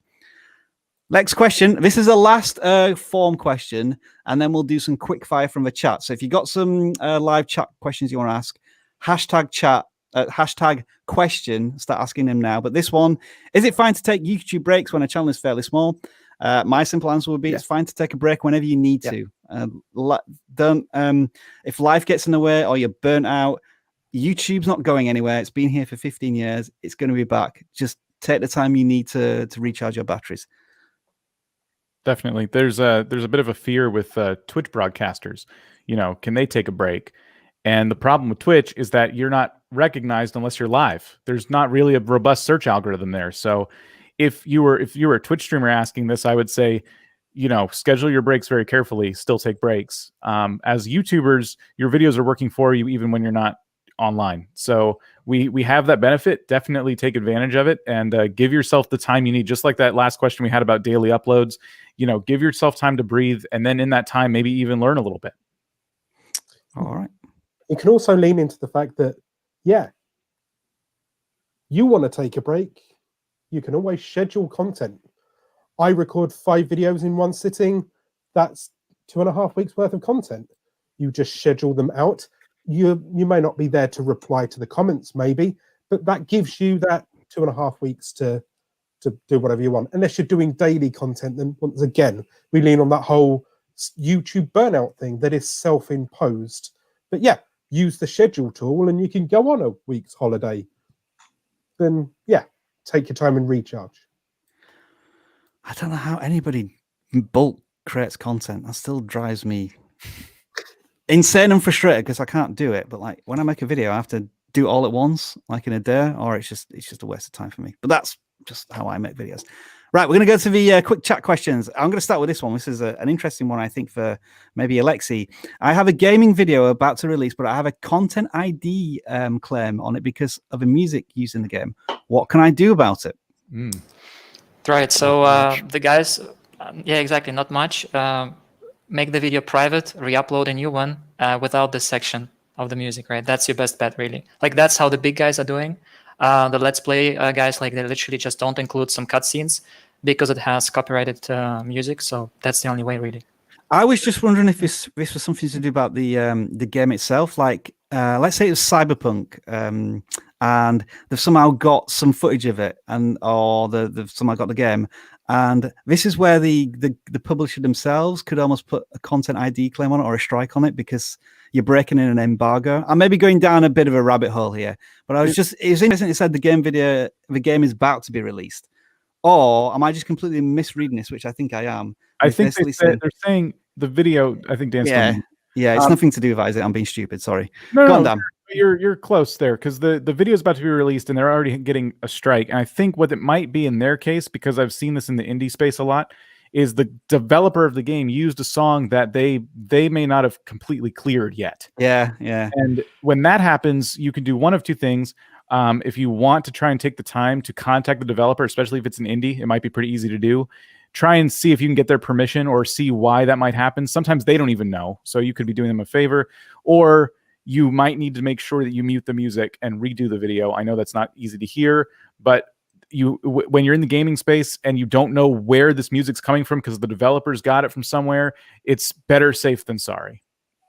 Right, then let's take some quick fire. Sorry. Go ahead. Go. Yeah, go ahead, Zen. I think YouTube, I don't know if it still allows you to, but YouTube used to allow you to cut out, mute, or replace with their own library a portion of the claim that wherever it is. So if you really want to monetize your video, you might be able to do that instead. Yeah, you can do the only problem with that is that obviously it sounds clunky when you do that, and if you had any other audio in there, it destroys that as well. Probably re-upload is the best thing you want to do there. Right, quick fire ones. Let's see if we can do this. What editing software do you use? I use Camtasia. Go. Who else? Adobe Premiere Pro. Sony Vegas.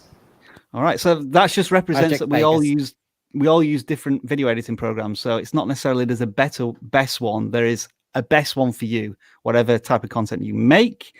Let's try this one. Best. Does AVD minutes or AVD percentage matter more for analytics? A classic question. More overall minutes or view duration?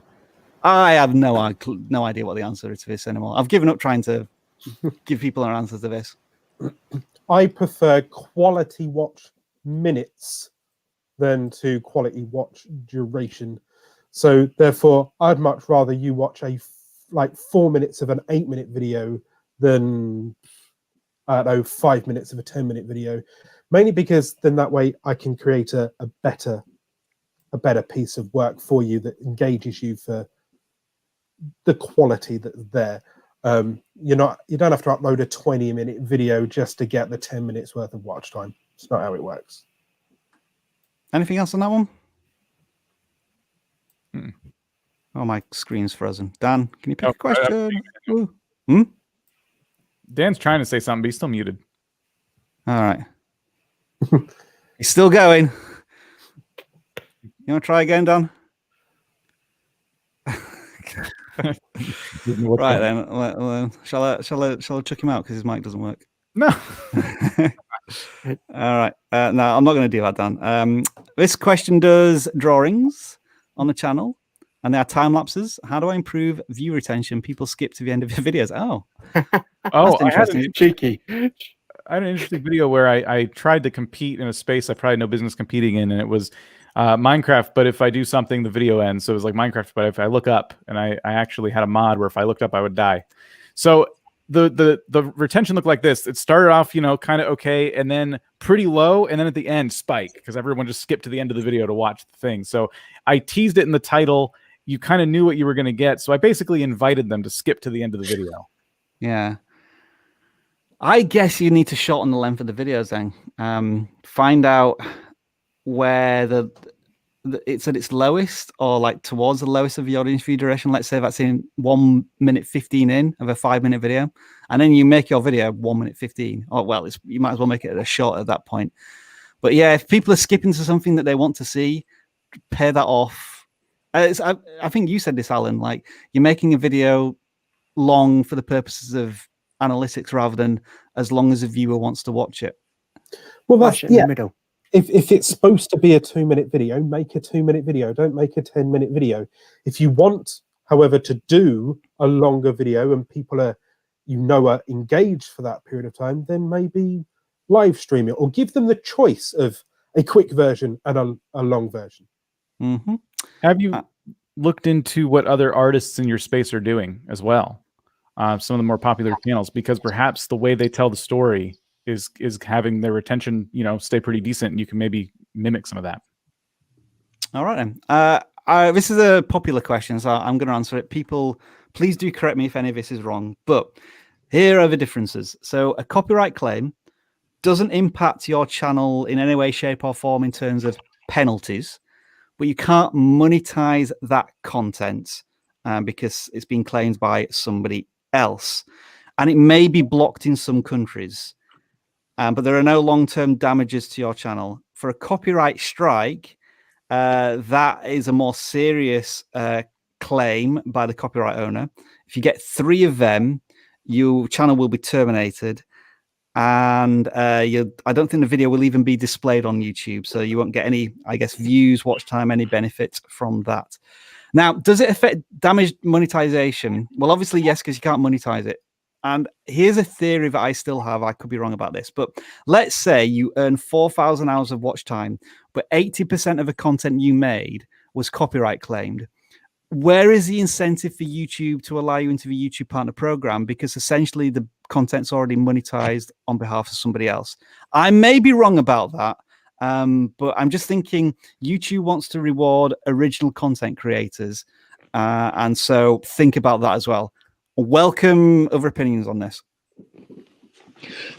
Am I muted? Can anyone hear me? No, I can hear you. Yeah, oh, look at that. Well, one thing I would just specifically point out with strikes, even one strike will have damaging effects on your channel. You can lose access to live streaming. You can lose access to a lot of the tools that YouTube provides you. So you need to be very careful with that. I know we get a lot of questions like, oh, I watched this reaction channel or this lyrics video and they've gotten away with it. Well, we don't know what exactly they're doing to get away with it, or if they're just being completely demonetized on all of their videos. Yeah. Create original content. Don't steal things from other people. Don't use other people's music. The best way to grow a channel is to do all your own work. And then some of this stuff you'll still have to deal with, unfortunately. There are claims no matter what sometimes, but it's a lot easier to deal with that than to go back once you're at 1,000 subscribers and 4,000 hours and YouTube strikes you down and says, no, you're not going to be monetized. Well, now you're at square one. What a knowledge bomb there from Dan. I'm preferring you to the other Dan. I think you're going to get replaced there. Wow, that was not if my mic keeps muting me. Right. So what I want to do with the final few minutes here is, as long as everybody's okay to stay on for a little bit longer, we're going to make this non-YouTube questions for a bit. So these are non-YouTube questions. We're not answering any more questions about YouTube for the rest of the live stream, however long it is. So this can be something about what do we eat for breakfast? What's your favorite TV show? We'll choose to answer them or we won't. So that's like the little disclaimer there. But yeah, if you want to ask us anything about anything beyond YouTube, then please ask it now. So like, yeah, we're getting some in here. All right. So let's just quickly click on these and we'll answer these as best we can. How are you all doing today? I'm doing fantastic, Generic Waffle. I just wanted to bring that question in because I love the channel name. Generic Waffle is one of our long-standing viewers. And then what else shall I bring in? Dan, you just click on anything that you liked the look of as well. Yesterday was my birthday, so I'm having a good week. Favorite game? For me, it's Championship Manager 0102, which is a football management game from 20 years ago. Hey, Football Manager. I'm in the same boat. But not Football Manager. When it turns Football I Manager... gotcha. You're just a little bit older, but for me, it's Football Manager. Yeah. Sorry. I must have sunk thousands of hours into Destiny D1, and then it switched over to D2, and then all of the clan disappeared because they couldn't be bothered. So yeah, I love Destiny, but yeah, maybe one day I'll go back to it when I've got time and no friends or something. Of all time, it's StarCraft. I've played years and years of StarCraft, and that game never got old for me. But I never played StarCraft 2, really. I've been on a game merry-go-round for basically my whole life between Animal Crossing, RuneScape, and ever since Minecraft came out, Minecraft was added to the merry-go-round. So I have 3 favorite games I can never choose. Final Fantasy 8 for me. What was that? Sorry, Zen? Final Fantasy 8 for me. Oh, so An that old game. Yeah, no, I remember it's the one which everybody panned. But that is, I actually completed that. I didn't complete Final Fantasy VII. That was the one where the main character was a moody teenager with a gun with a sword on the end of it. I think I remember. Yeah, I did. That was when I had time to play Japanese RPGs. Question here from Gaming Master: what do we all eat? We eat food. Thank you for the question. I had pulled one from Kalohe Pirate, who asked, "What's on Dan's head?" And that's hair. The man's wearing hair. He used to have a boxing thing on his head, but I don't know what happened. Good answer. It felt like I was getting punched in the head still, so I had to take it off. Where are we all from? I don't know. Do we want to say where we're from and now where we live? So I'm originally from Huddersfield in the UK, but I now live in Vancouver, BC. I live in Huddersfield, not too far away from Rob's house. I'm that much of a fanboy that I slowly integrated my way into his life and then into the business that he's currently in. And slowly over time, I will take that subscribe button from around his neck. Yeah, when I heard Alan was moving to Huddersfield, I emigrated quite swiftly. Who else is from where? I'm from Russia. That's a big place, Alexei. Come on. We need a bit more. Saint Petersburg. Some of us don't want stalkers. But you know, originally from Russia, but I've been living most of my life in Germany. Mia san Mia is something I read in the chat. It's a Bavarian expression from Bayern Munich, soccer fans, so football fans. So yeah, Mia san Mia. That's where I'm at right now. I'm a digital native. Oh, you just live on computers? Okay. He lives at youtube.com/vidIQ. I'm from New York. I live on Long Island, born and raised. Strong Island, if you will. All right, next question then. Dan, if you beat me to it, just pick one out. Oh, I was waiting for Zen. Oh, Gaia. Minecraft, Java, Bedrock. Obviously Java. Anyone else? Nobody? I don't know what that means. I don't care. This is a question for all of us. Come on, guys.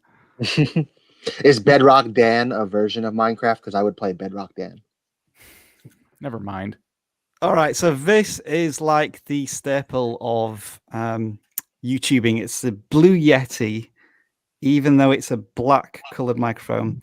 However, it is modified. I use a piece of software called Voice Meter, which just lowers the bass a little bit. So it may sound different to other microphones. So that's my answer. But I don't think it's necessarily the best one. It's just the one that every, I guess, creator suggests, or like the reliable one for $100. I'm still looking for questions. Yeah, it's a bit difficult to get. I don't just want to click on one randomly. I use this mic. It doesn't have a name. I don't know. I bought it off Amazon. I found this mic on the street. And clearly I'm using it very, very well since it's in my hand. Yeah, and it's not plugged in.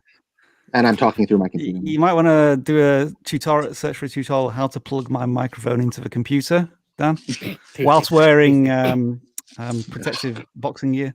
It's not USB. It requires phantom power. I wasn't positive I'd be on the stream. I've got a lot of excuses today. Nick Red Panda asks, PlayStation, Xbox, or Switch? I could float between all of these. I'm currently playing Xbox stuff. I secured a pre-order for PlayStation 5 after trying not to kill people to do so. So yeah. If the Switch had 3 times as many games as it has now, and the prices were obscene on the second-hand market, I would do a Switch. But I'm probably going to say the PlayStation or the Xbox, just because I personally am a gamer who's 2 years behind everyone else. So like I'm playing Assassin's Creed Odyssey right now, and I'm playing it because it was $10, not because it was released last week for $80. And I'm sticking to that philosophy. I was a PlayStation fanboy, but they won't accept my pre-order, so now I'm moving to Nintendo. I can't tell you how many games I've rebought from my PC days to on the Switch, because I just love the Switch so much. I can't. There's no other console than this. This is it. This is all we need. I'm a PC gamer through and through, but if I had to choose, it has to be PlayStation. It was my first console, so yeah, it's gonna be my last. That sounded strange. Wow. Yeah, that was awfully morbid there, Alex. We're using for this running Fox Gaming. We're using Stream. God, I always get this. Which one is it? It's StreamYards. Because it's really easy to do conversations like this, where you can just move stuff all over the place, and we can do that, we can do that, do that. I can move Alan somewhere, and then I can remove Alexi if I want to, like that, but then I can bring him back. But it's really terrible at sourcing other things from your computer, like sharing a web page or playing a video. It just can't do any of that type of stuff now, which is why we use Stream Labs on a Tuesday. But hopefully, like in 6 to 12 months' time, I want to be using this all the time, because it's so easy to manage, and it's done through a browser, so it's very lightweight on your computer as well. That said, I would download a software that they had if it allowed us to properly capture a game or something, because it would be so much easier to do something like this with a game without having to worry about cameras and where they are and how to move them around. All right, Dan H, I hope your microphone's on for this one. No, not that one. All right, well, we'll have to answer this one now, since I clicked on it. Apart from YouTube, what do you do as a profession? Well, in previous lives, I was a librarian, I was a teacher, and I worked for a university software company. So that's my background before being a dosser on YouTube. I've always been in some form of production in some way, and then there's always been a YouTube channel or some creative outlet too. So it's kind of muddy for me. Yeah. I was a web developer. I was a security guard. I worked in banking. Yeah, wonderful places, really. I once considered myself a respected journalist, and now I'm currently wearing a silly hat and a Hawaiian shirt on YouTube. Yeah, yeah. I think my life is going in the right direction, though. Since I'm not to give out too much, I'm also wearing pajama pants. Yeah, I can appreciate that. Alexia, any interesting previous lives? Previous lives, nothing apart from YouTube. YouTube is my life, pretty much. Oh, were you born in a YouTube cryostasis tube or something? I mean, are you like 3 years old or something? And you were born fully. I mean, I just didn't get to experience anything else other than YouTube. Yeah. But, yeah. Go on. We got 10 minutes left. I say, if everyone's happy to stay on for another 10 minutes, take it to the top of the hour, and then we'll finish us off. Let's go, Zenzarius. You got a job? Do you work professionally on YouTube? Yeah, I'm not monetized yet, so I have to have a warehouse job so far. Pays the bill. Is there a PS5 in that warehouse? Can you ship it my way? Yeah, do you work on Amazon? Unfortunately not. We've got TVs. A lot of TVs though. I'm trying to find questions here. Oh, let's do this one. Have you all met in real life? So I've only met one person in real life in this chat, which is Alan, and we met for a few days at the conference VidCon London last year. But sorry, it was this year, wasn't it? That was before the pandemic. Before the world turned itself off and just hid indoors. Yeah. vidIQ is an entirely remote team, so we don't actually have a brick and mortar headquarters, and we work all across the world. Like, as you know, Alexa's here there in Germany, and we have many developers in Ukraine, so we go all over the world. We try and meet during conferences and yearly get-togethers, but obviously we've not been able to do that this year. we're adhering to extreme social distancing.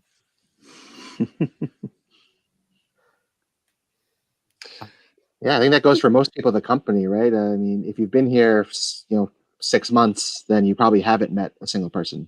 I know there's a few people who live in New York, but we haven't even gotten that opportunity. Was one here from the driver sensor. Can I ask my vidIQ question? Yes. Okay. Next question. Who is your favorite rapper? Ooh, Notorious B.I.G. No idea how to answer that question. Can I just say Christmas paper? Yo, PPA, no info to the DEA. Federal agents mad because I'm flagrant. Tap my cell phone in the basement. I've found my answer. John Cena. Wait, I can't see you. Did your camera break again? I don't. It's not my genre, unfortunately. Favorite sport? CL. Football.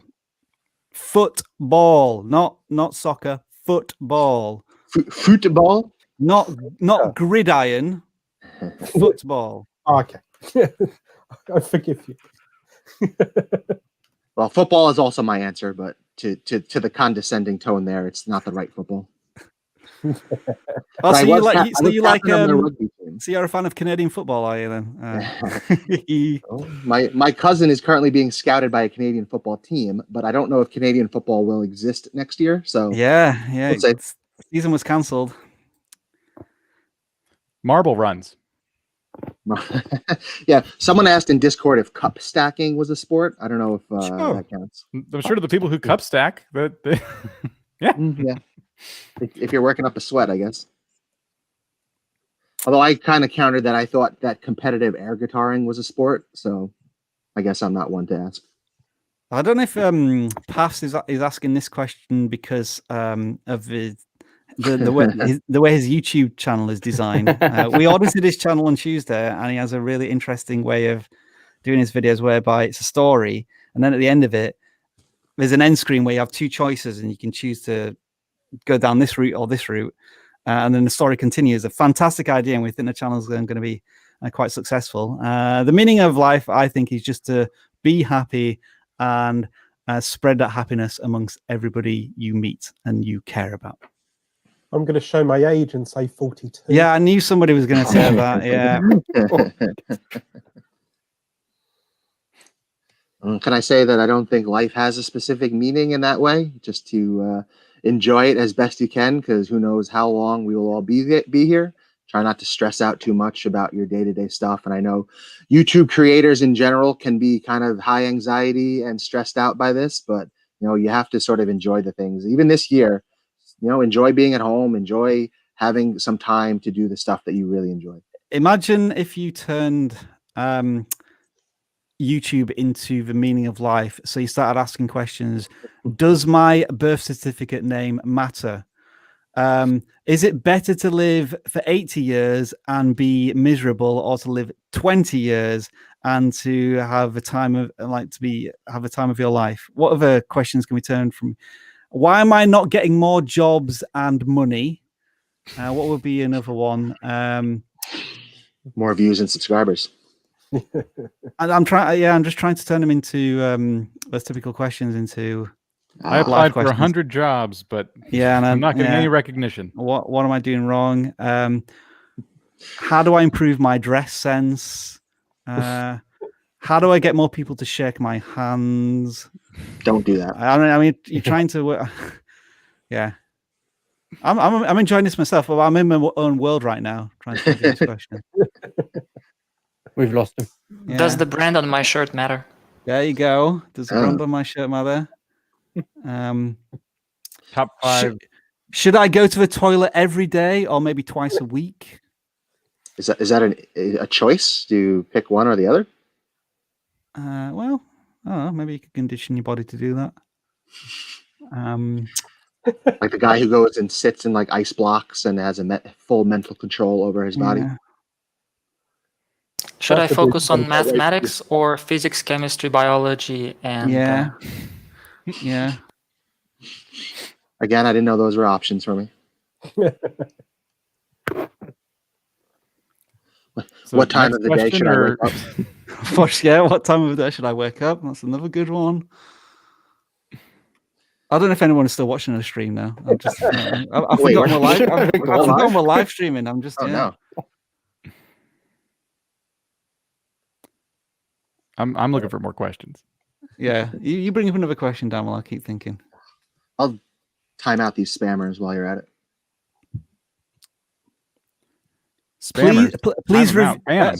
Please review my life. Can you shout me out just in the middle of a street or in the supermarket? Just shout out my name.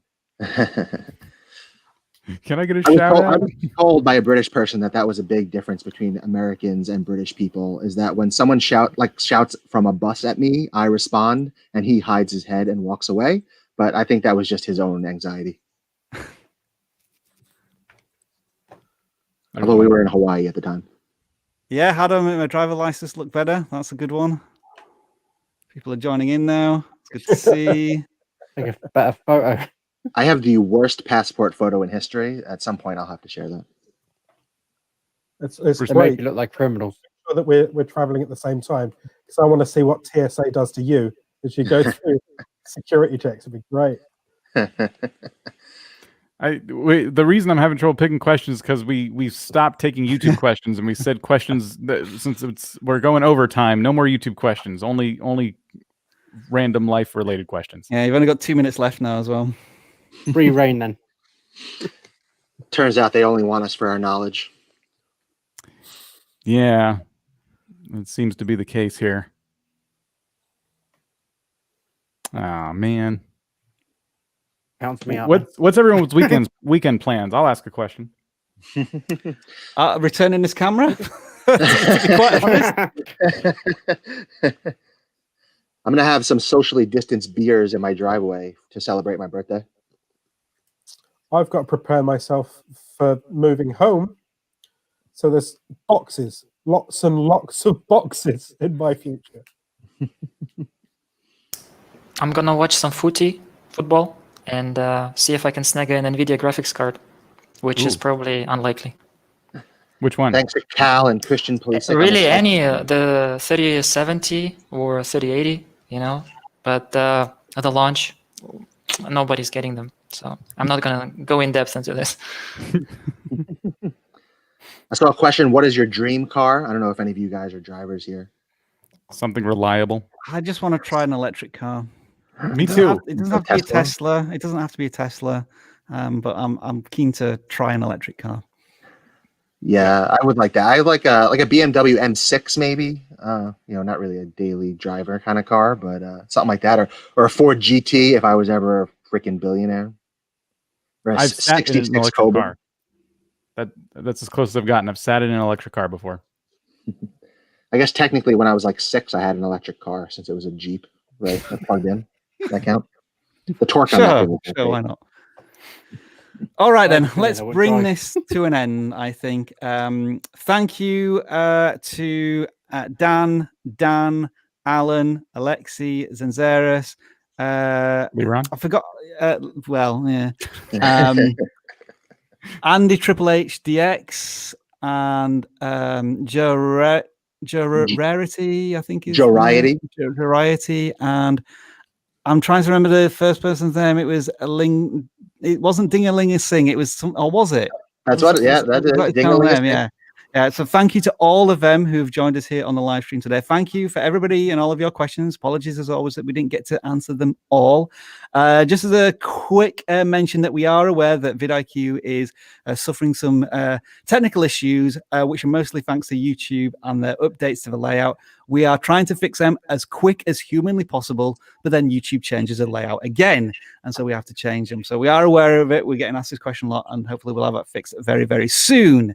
All of you say thank you and goodbye. I just want to go through all of you. Make sure you got a chance to say goodbye. Bye. Oh, I thought you were all going to say something rather than silent waving. But all right.